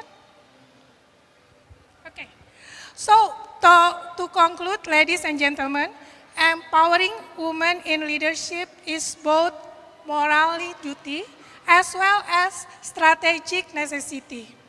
By addressing internal aspiration, external enabler, and organizational structure, we can unlock the full potential of female leadership for building sustainable, inclusive, and resilient organization. So, as I mentioned earlier, female leadership is not a moral obligation. It's a strategic decision for sustainable organization. Okay, thank you for your kind attention. Yes. Thank you so much, Dr. Diana. Actually, you are way ahead of your time. But maybe I would like to highlight a little bit about your presentation before. By the way, this is the link of one of our study. Oh, yeah. Yeah, if you want to get the PDF of the file, you can go to the link. Yeah. Let's scan the QR code. Thank you so much for sharing it, Dr. Diana. I would like to maybe highlight a little bit about what you just presented before we move on to the next presenter. First of all, female leadership is a very concerning issue, especially not just in Indonesia, but internationally as well, right? So I think it also links to what right now is trending as the care economy, right? And also gender expectations as mothers and wives. And also, specifically in Indonesia, we have state ibuism as well, how women are expected to kind of support their husband's career and become the default parent for their children, right? Because I'm also a mother, so I understand this from my own experience. But also, I'm very much interested in your sustainable female leadership framework, right? The SFLF. And maybe to link it to my own filmmaking background, you know, when we filmmakers make a script, we have this pattern called the hero's journey. But the hero's journey, interestingly, is usually for male protagonists. So right now we have the counter theory that is called the heroine's journey. And the first step for the heroine's journey is to actually challenge herself, to say, I am capable to go through this journey. And I think that is your first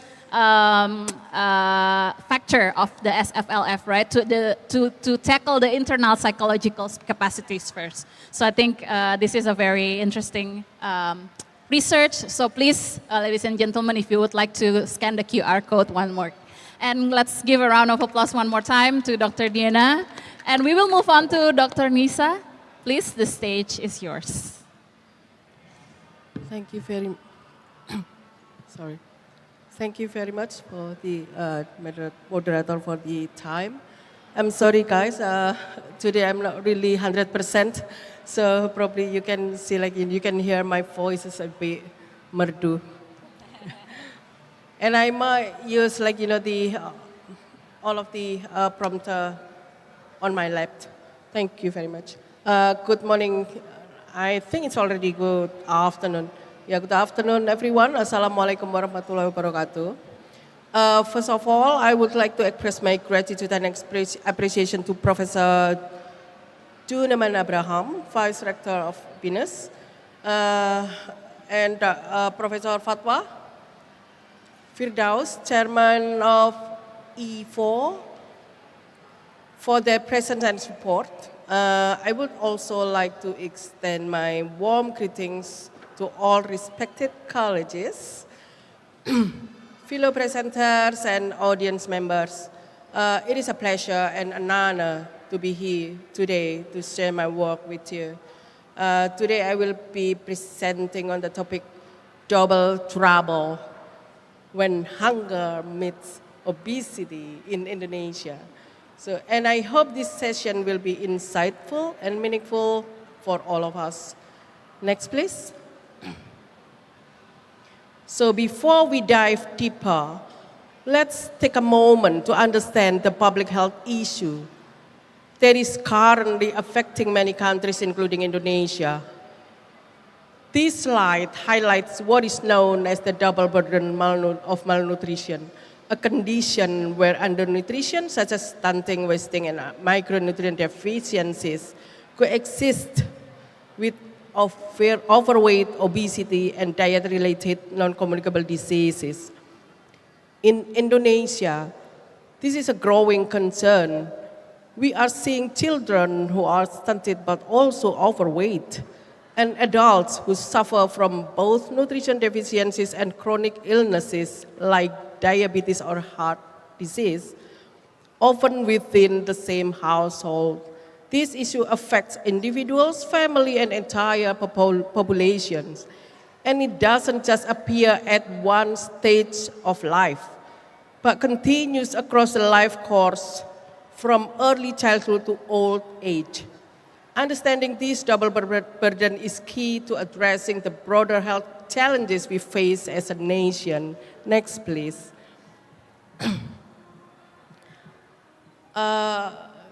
This is, well, okay, all right.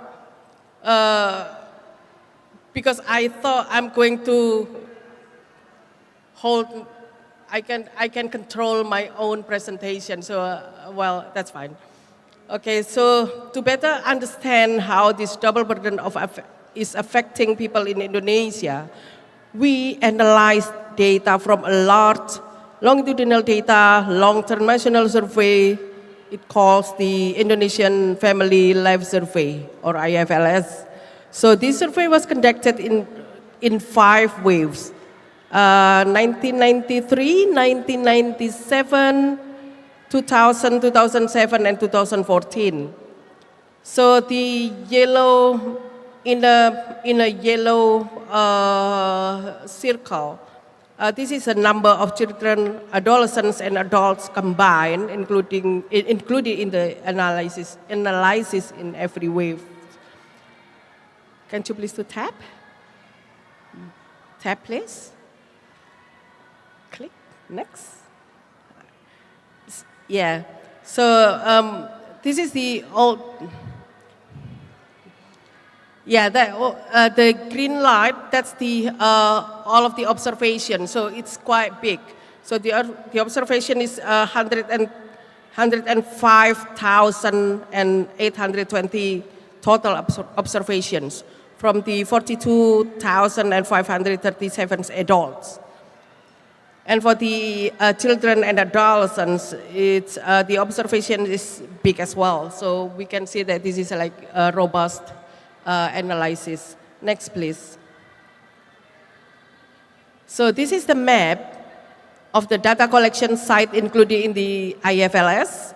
So as you can see, it covers a wide range of provinces across the country, including both urban and rural sites. That makes this dataset broadly representative of the Indonesian population, which is very, very valuable of national level analysis. Site, yeah, next please. So with rich and nationally representative data set, we were able to look at the trends in body weight over time, because this is like longitudinal data. So we follow up the 21 years of the same people for the 45,000 something. So it's quite big. So we did this for both children and adults. So we use the group-based trajectory models. So we found 3 distinct trajectory groups. The group 1, which is in the blue solid line, it is characterized by a healthy weight on average, but increasing. So if we can see like the 1, 2, 3, it's waves. So it means from 1993 until 2014. Remember that this is like the same people we are following. So the second, the group 2, in red line, is characterized by being overweight on average, and this is increasing with time. And group 3 in green line is characterized by the mean BMI being classified as obese throughout the period, and the mean BMI is increasing faster than the other groups. So if we can see in the group 3, in the group 3, in the green solid line, it is just estimated only 8.6% of total sample. But it is almost 16 million individuals when translated into actual numbers from how many adults here in Indonesia is around 184 million. So this is like a huge public health problem. So here on the right,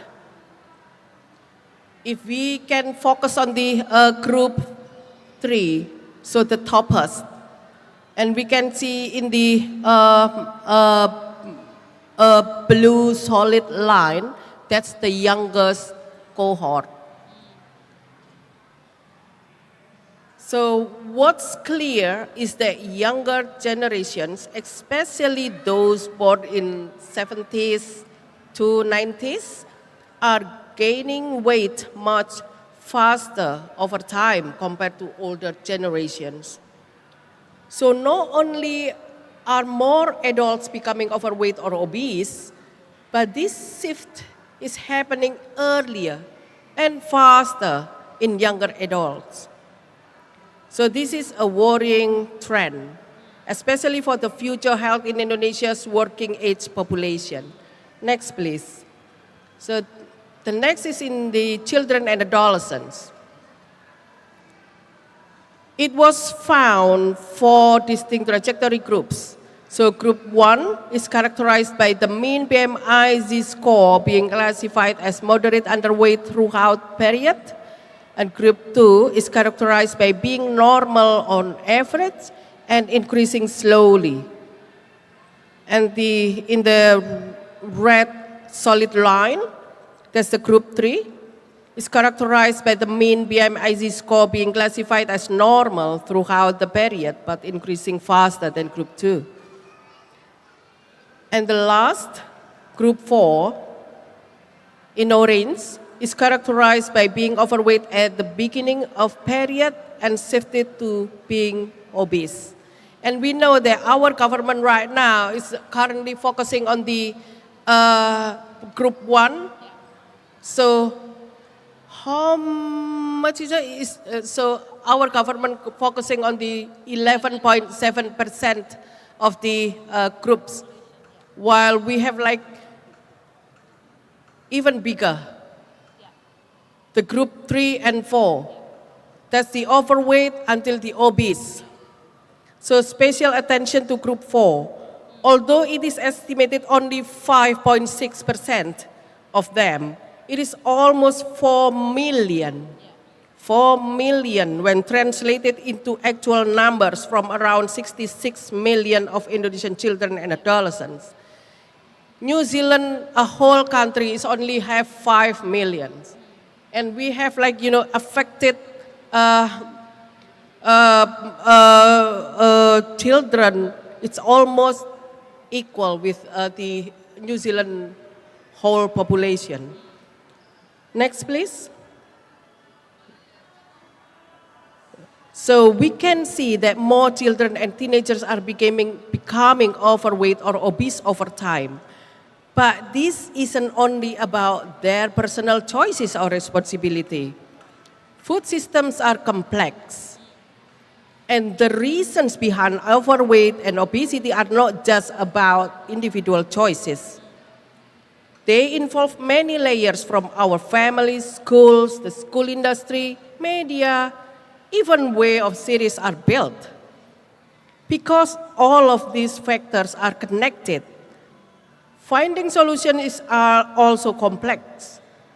That's why tackling this issue isn't just about one thing. It needs a whole system approach. Next, please.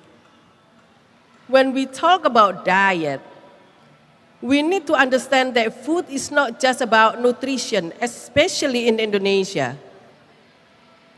What we eat, when we eat, and how we share food is deeply connected to our culture, emotions, and social traditions. Food brings people together. It's part of celebration, spirituality, and even identity. If we only focus on food from a health perspective, we miss all of that. At the same time, our diets have changed a lot even over the past century. In the past, most of our calories came from natural, simple ingredients like rice, potatoes, legumes, and seasonal fruits and vegetables. Today, we live in a world of fast access. Processed foods are everywhere. Technology, modern transport, and online delivery have made everything easier, but also more risky. That convenience is great, but we are also seeing the health consequences, and it's time we start paying attention. Next, please. The government is trying to tackle obesity by updating our dietary guideline. We can see at the bottom, the new guidelines promote a healthy lifestyle, which is a good step. But let's be realistic. Imagine, can you please tap? Stop. Let's imagine someone living in an area with little access to health information and surrounded by cheap fast food. Even we have the local version of that, it's not easy to follow those messages. We need policies that go beyond just education. For example, taxing ultra-processed foods, salty snacks, and sugary drinks. The goal is not to force people, but to make healthy choice is an easy choice. That's what enabling means, giving people real options. Next, please. Children, however, are the most vulnerable when it comes to obesity. They don't get to choose their lifestyle. That responsibility often falls to parents and caregivers, and that adds to the complexity. In Indonesia, many mothers, especially those who are educated, work full-time, and earn income, may express love by indulging their families, often through food. But blaming parents alone is unfair. Obesity isn't just about personal choices. It's shaped by our environment. That's why the solution must go beyond the family. We need to work together to turn today's obesogenic environment into one that promotes healthy living. And remember, no one chose to be obese. Next, please. unless they are a sumo player. Most people don't plan to become obese. Obesity is a complicated issue, so the solutions aren't simple. To prevent and reduce obesity, we need many sectors to work together, not just health, but also education, agriculture, city planning, and more. This kind of teamwork needs strong coordination and clear policies, which can take time and effort to build. Even rich countries like New Zealand still struggle to lower obesity rates. That's why it's important to countries to have a strong nutrition policy that tackles both undernutrition and obesity. Currently, we are just focusing on the undernutrition, which is, that's the same, if I can say. Next, please. So 2 papers have been published from this study. And also, next please. I acknowledge also goes to my colleagues who contributed to this study. This is my other colleagues. Next please. Next please. Nga mihinui. Thank you very much for your attention. Thank you so much, Dr. Nisa. Very, very important presentation as well. It is a very interesting longitudinal study, right? With 5 waves, and so even the government right now gives attention to the healthcare of Indonesian children. It is mostly talking about stunting, but we are not aware that there are 34% of Indonesian children that are overweight or even obese, right? 34. Almost 40%. Okay. Yeah. Yeah, and I think it also, what is interesting looking at the data is that, I was thinking about critical first 1,000 days, right? So when they first started in the third or fourth group, they will go in a steeper kind of way, in comparison with the lower 2 groups, right? Yeah, and remember that's the quadratic. So it means without proper intervention, it's gonna go up even faster. Yeah. And last but not least, you also kind of touch on the food desert in Indonesian, several places in Indonesia where they cannot get proper nutritional food, but maybe more surrounded by fast food. Even if it's the local kind of version of fast food. All right, so give one more time a round of applause for Dr. Nisa. And last but not least, I would like to invite Dr. Kartika to present her research. The floor is yours. Thank you, Ms. Azalia. Assalamualaikum warahmatullahi wabarakatuh. Good afternoon, esteemed guests from I4, Prof. Junaman, distinguished colleagues and everyone here. It is an honor to be here today. I'll be talking about integrating the Sustainable Development Goals and character education in higher education from campus to community. Next, please.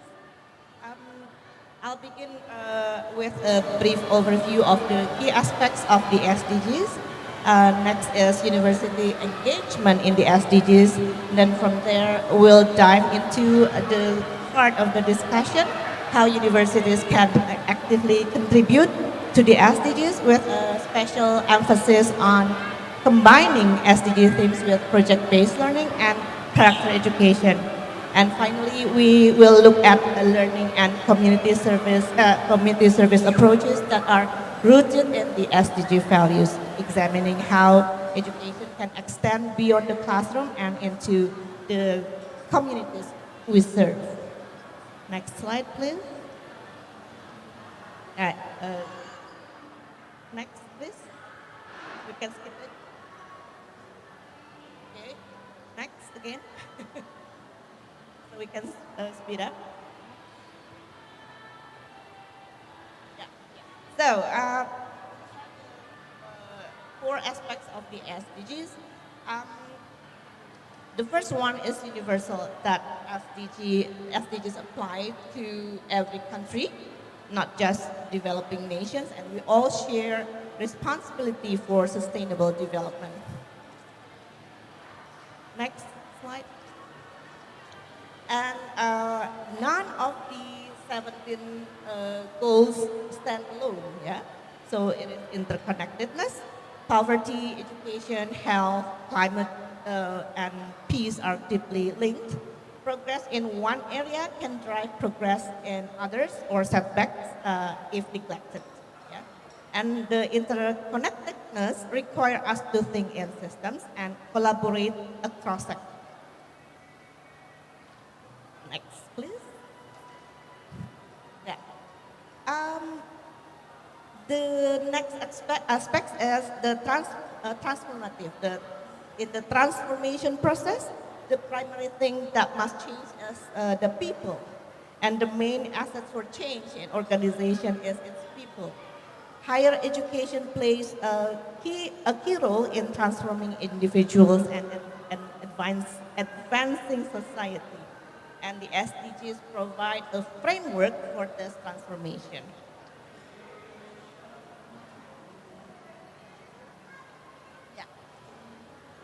By integrating the SDGs into curricula, research, and campus operations, higher education institution can equip students with the knowledge and skills that needed to address global challenges and contribute to a sustainable future. The next aspect is no one left behind. Yeah? So at the heart of the SDG is a powerful promise to reach the most vulnerable. So it is about equity, inclusion, and justice. This is how university engagement in SDG looks like. As you can see, the SDG needs universities and universities need SDGs. So university occupy a unique position in the society. Universities play an important role in creating and sharing knowledge. They drive innovation, grow the economy, and improve society at global, national, and local levels. So as such, universities have a critical role in the achievement of the SDGs and will also greatly benefit from engaging with them. Next slide, please. Okay. How university can contribute to the SDGs? Through teaching and learning, research, leadership, operation, and governance. I will start with leadership and operation and governance first. So,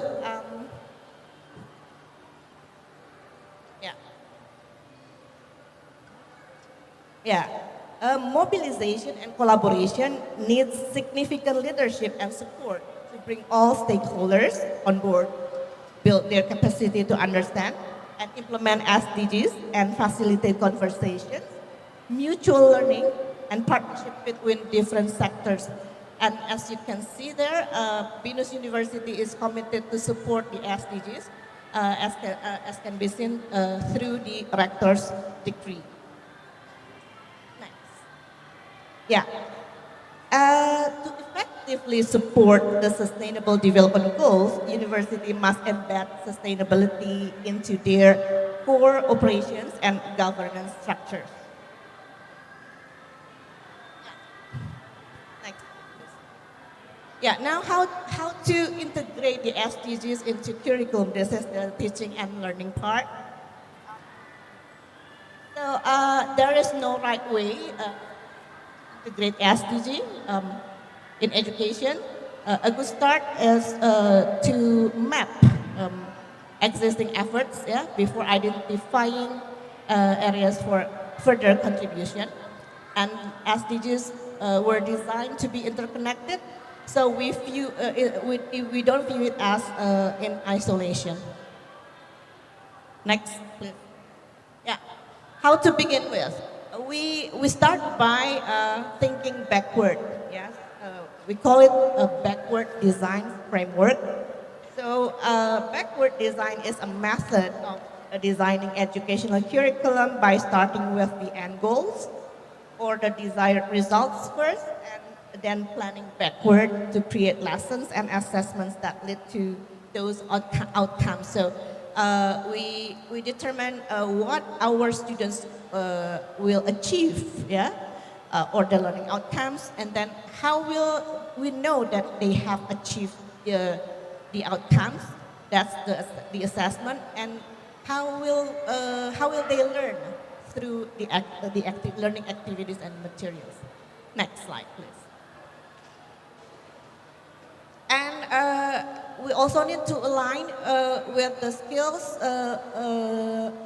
required in the future. And the World Economic Forum already listed the top 10 fastest growing skills by 2030. Okay, next. And there are 3 emerging skills. Those are carbon intelligence, virtual intelligence, and artificial intelligence proficiency. They are becoming foundation success in today's job market according to the World Economic Forum. Next.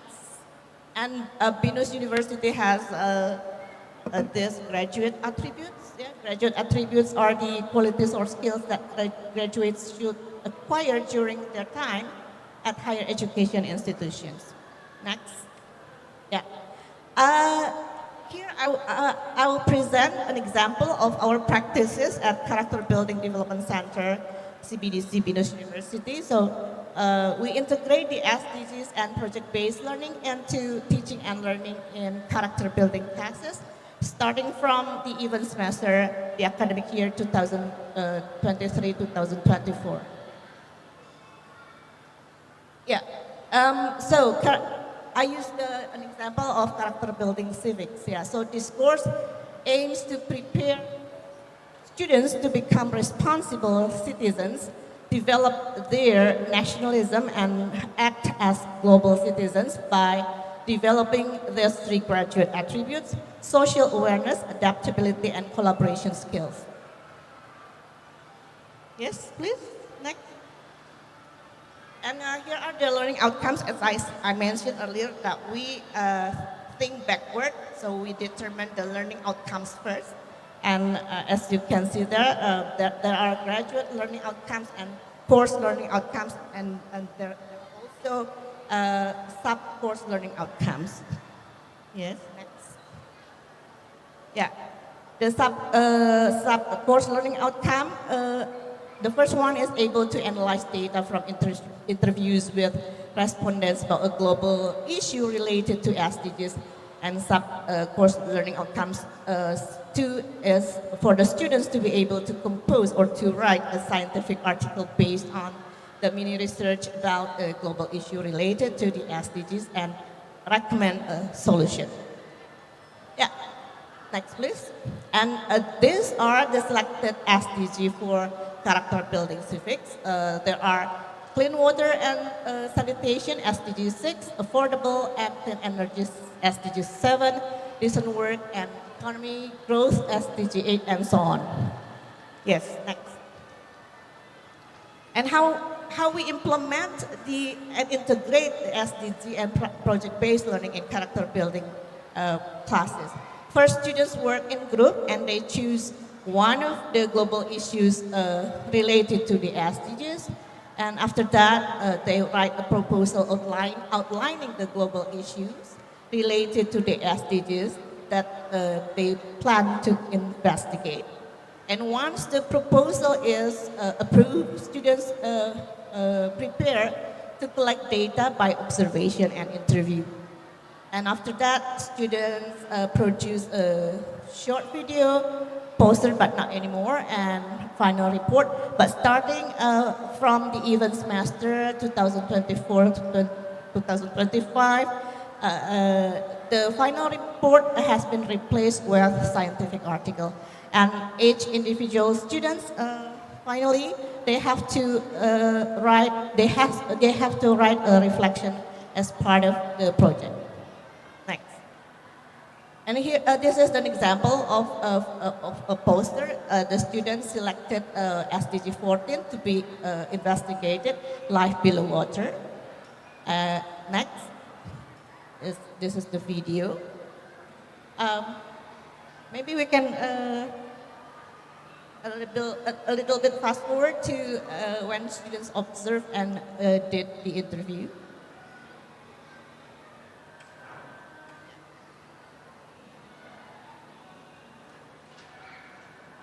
Yeah, maybe you can you please fast it forward? Yes. Can we help fast forward the video?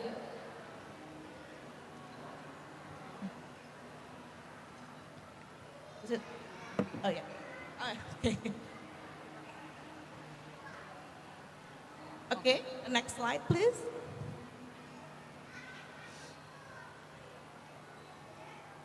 We had poster exhibition last year.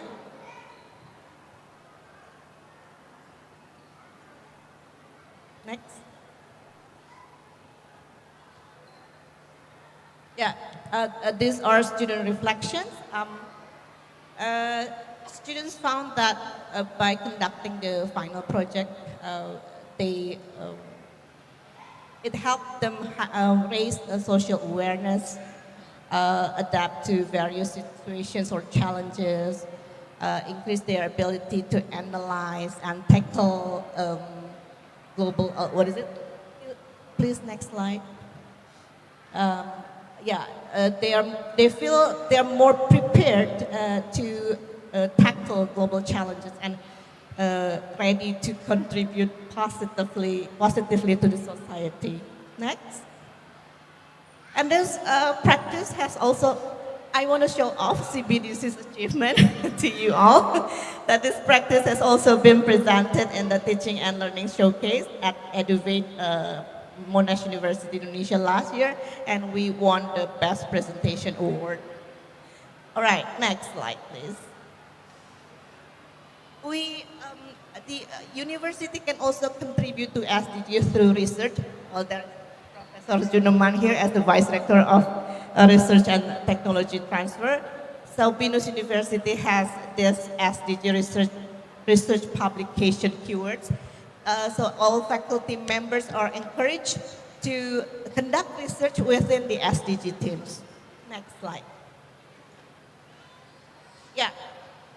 And there are research collaboration among the lecturers.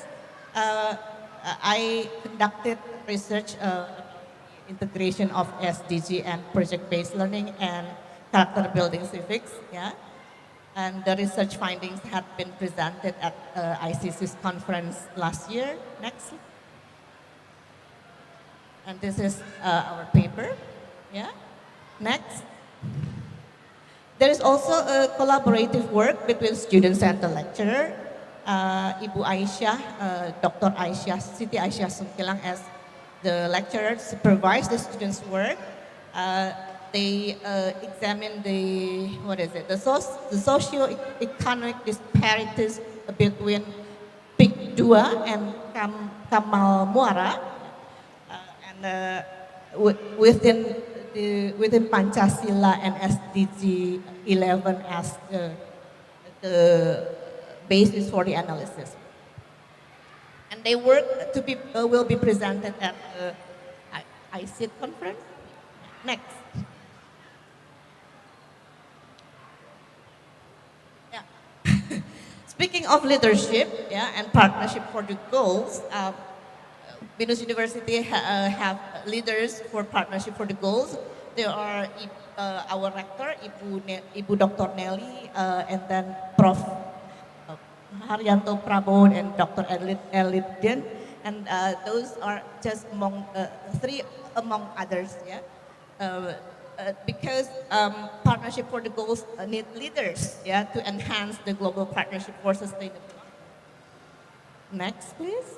And this is how the leaders can encourage partnership for the goals. There are 5 steps. Next. Okay, talking about sectoral networks for sustainable develop a sustainable educational partnership. I'm so sorry, Dr. Kartika, but can you please move forward? Because we have to go on to the Q&A session. Education for sustainable development also need partners from industry, from other stakeholders, and as I mentioned earlier, that one aspect of the SDG is interconnectedness. So we can link the SDG 4, SDG, I cannot see from here, SDG 3, SDG 13, yeah, and SDG 17. So that is an example of cross-sectoral networks for sustainable educational partnerships. Yes, next slide. How can we help develop a more sustainable community?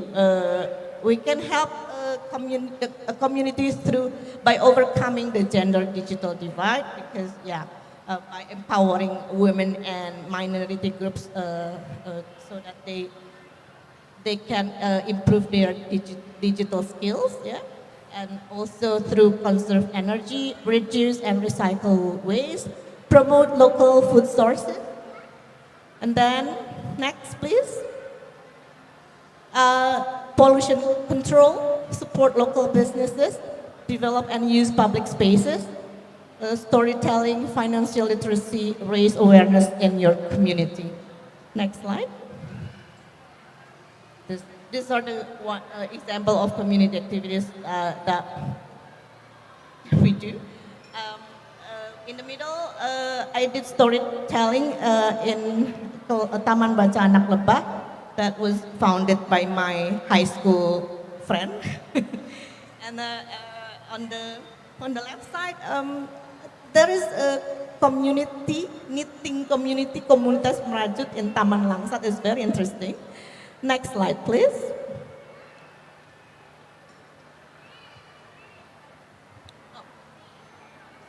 Next, please. Yeah, so by aligning academic programs and institutional missions with the SDGs, university not only enhance their educational relevance, but also position themselves as key drivers of social transformation. That's all from me. Thank you. Thank you so much.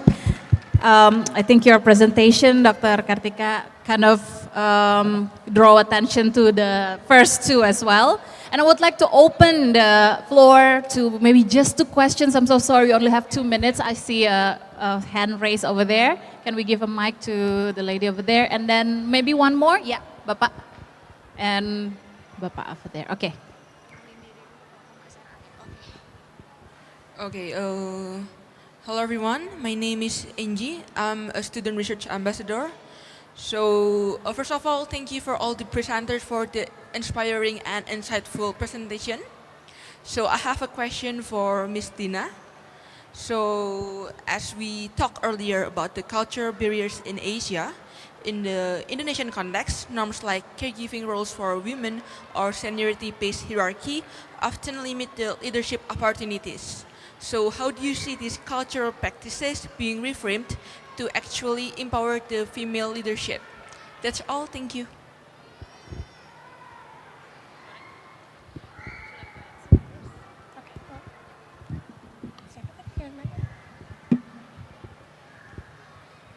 Okay, thank you for the question.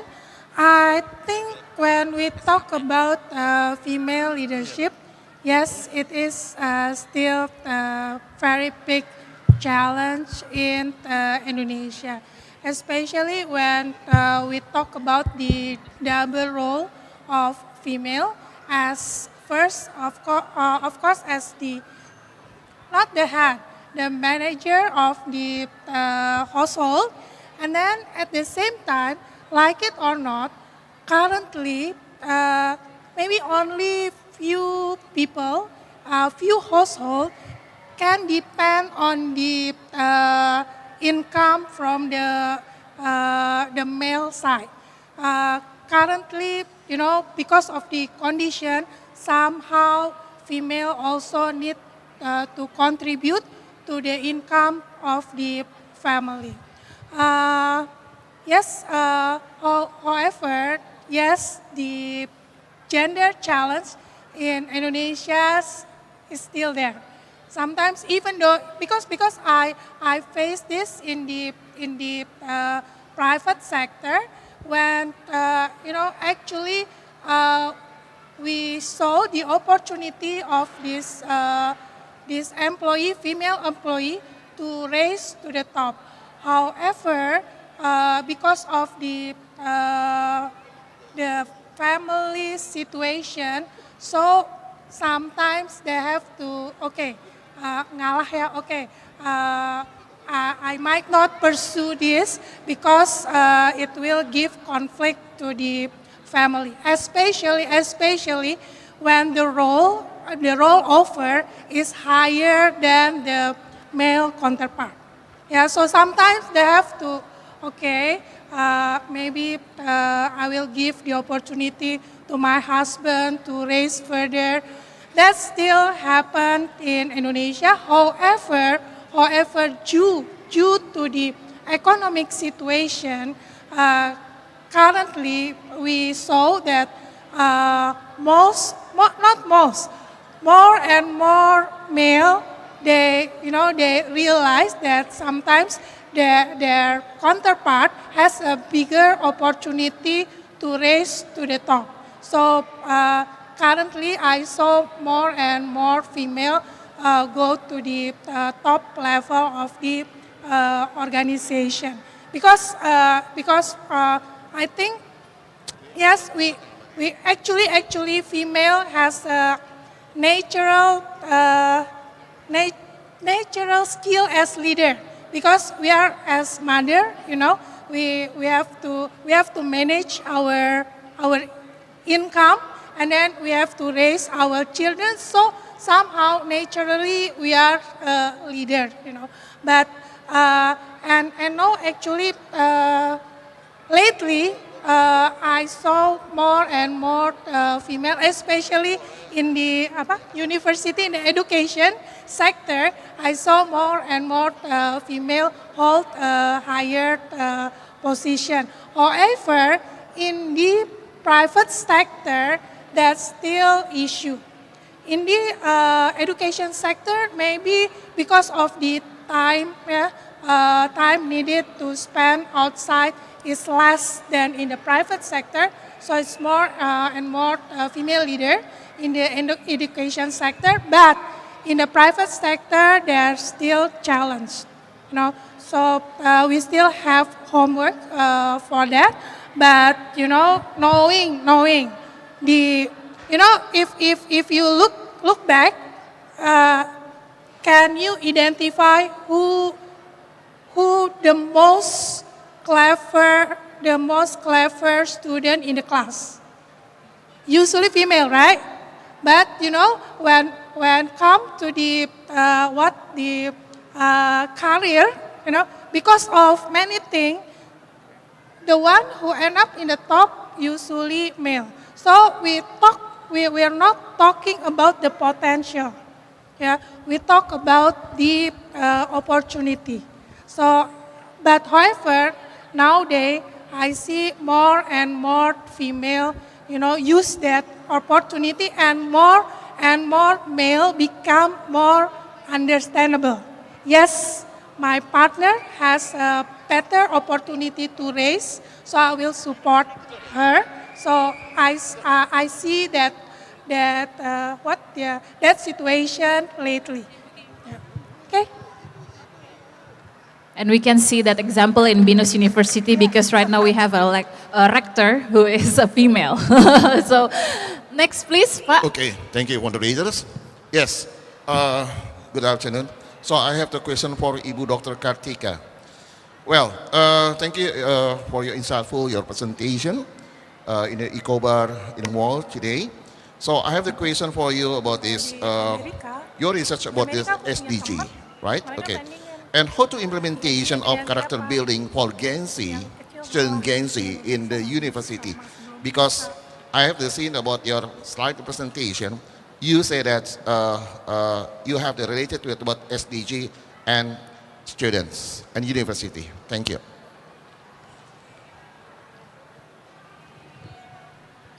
Sorry, Pak. So I can repeat again. Okay, how to implementation of character building for Gen Z in university? Yeah. Aren't our students from Gen Z? Yes. Yeah. Currently, yes.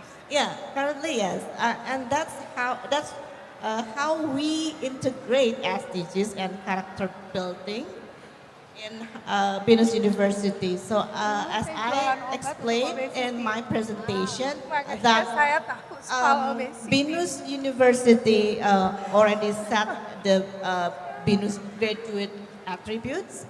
And in character, for example, in character building civics, the graduate attributes are social awareness, adaptability, and collaboration skills.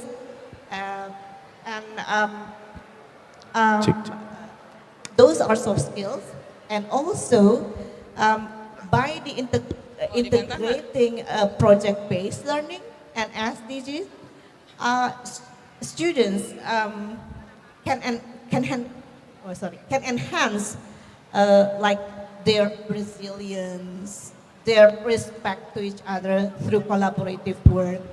So I think those like resilience, respect for others, teamwork skills, problem solving. That's part of building or developing their characters. Yeah. Thank you, Pak, for your question. Thank you for the questions, and on behalf of the committee, I would like to thank our speakers again. Let's give a big round of applause. And I would like to give the floor back to the host. Wow. Thank you to all our speakers and moderators for your valuable contributions. You may return to your seat. Not yet. Sorry, apologize. Please stay on stage. We will have a token of appreciation for all the speakers.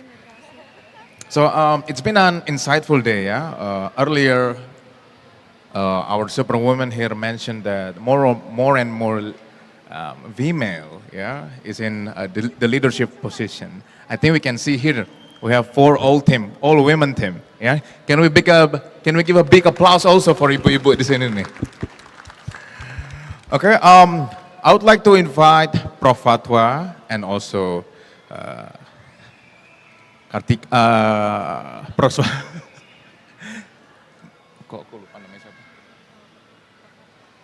Fatwa and Ibu Kartina ya, Rizkina, sorry, apologize. Kita tepuk tangan dulu yuk buat Bapak Ibu di sini. I would like to invite Dr. Nisa step forward a little bit.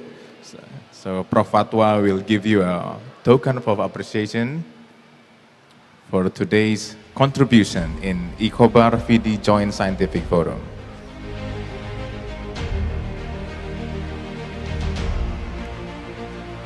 Okay. Thank you very much, Superwoman. Next, we will have Dr. Diana Dwi Dianawati, presented by Prof. Fatwa, the chairman of I4.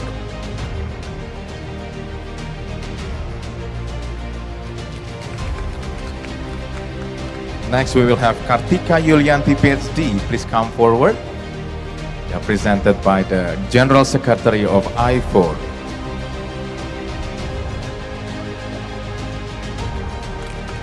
Thank you very much. Last one, we have the moderator for today, Azalia, PhD.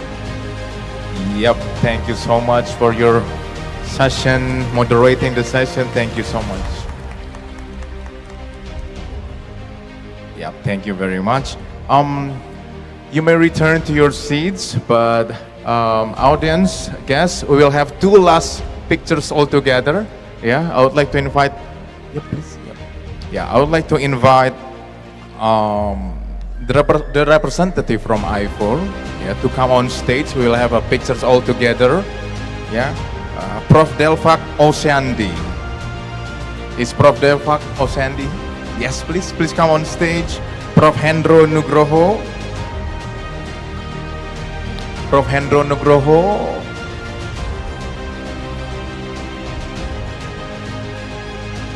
Prof. Buntara Stanley. Prof. Fatwa Firdaus again, ya. Dr. Ucu Fuad Hasan. Dr. Fuad Hasan. Ya. Dr. Novalia Pisesha, Dr. Nisa Widyastuti, Dr. Rizky Najuita, Dr. Eko Heru Prasetyo, Dr. Januar Widako, Dr. M. Davi Iskandar. Yep. So, and I would like to invite also Miss Hilda. Here's the chairman of Icobar 2024, also women. Yeah, this is the women's time. And Prof. Junuman Abraham also come to the stage. We will have some merchandise delivered to all of our partners for I4. Baik, kita geser ke kiri sedikit. Yap. Lucu ya barisnya ya. Hopefully this is a memorable session ya. Semoga tahun depan kita bisa bareng lagi ngerjain ini bareng-bareng.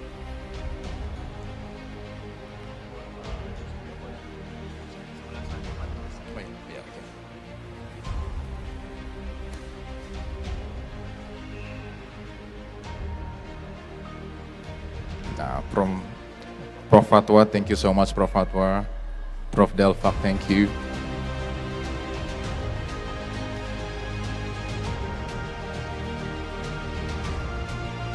Aduh.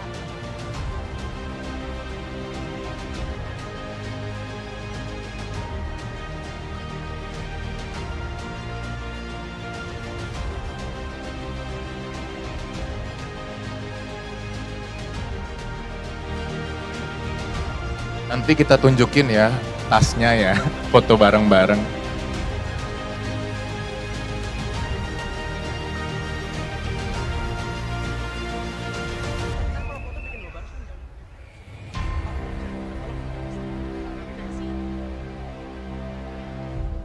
Oke, kita foto bareng. Prof. Fatwa boleh di tengah bersama Prof. Jun dulu. Ya, yep, kita bisa step forward a little bit. Prof. Fatwa and Prof. Junuman can be in the middle.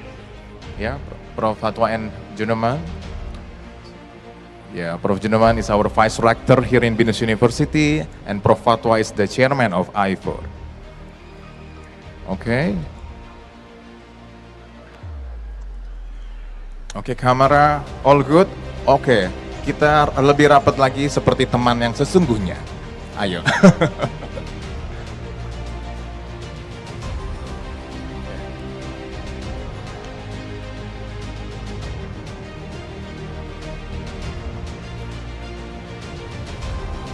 Sekali lagi, kita gaya yang agak relax ya, kan lagi di mall ya, orang mas shopping di sini tenang, kita, iya, oke, kita bikin satu gaya yang lebih relax ya, gini mungkin, ya, oke, mungkin bagaimana dong, ayo yuk, gini ya, jangan kalau gaya bapak-bapak jempol doang nih, oh ya gini, oke, ya benar. Oke, 3, 2, 1. Another one. 1, 2, 3. Oke, terima kasih Bapak Ibu. Kita berikan tepuk tangan lagi untuk I4 representation from all across the world. Thank you so much. Please, you may return to your seats. One final picture group photo. Kita foto dari atas. Nanti kita di sini semua ya teman-teman ya. Before we continue our parallel session at 1:30 p.m. and also lunch provided by BINUS University. For the camera. documentation team, please go to the stage. Yep. Mungkin kita bisa berdiri bareng-bareng, teman-teman di tempat duduk ya, kita foto bareng-bareng ya Bisa dari sini. merapat. Kita agak merapat ke tengah mungkin. Pak, ayo Pak. Kita foto bareng.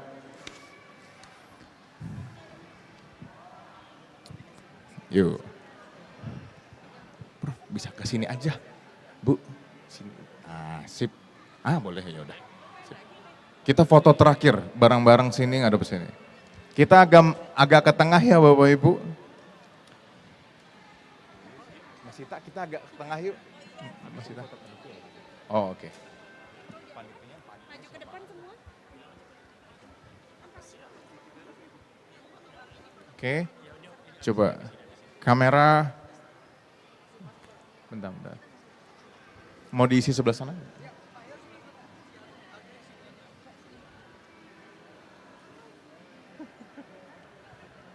Ibu. 1, 2, 3. Another one.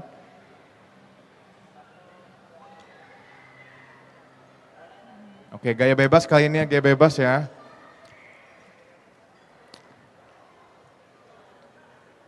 All good?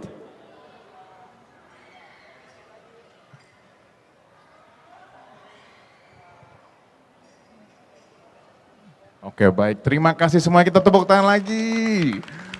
Oke, Bapak Ibu, before we proceed to the next session, we provide lunch for all the registered participant. Yeah. So we can go to second floor on your right side, your right wing.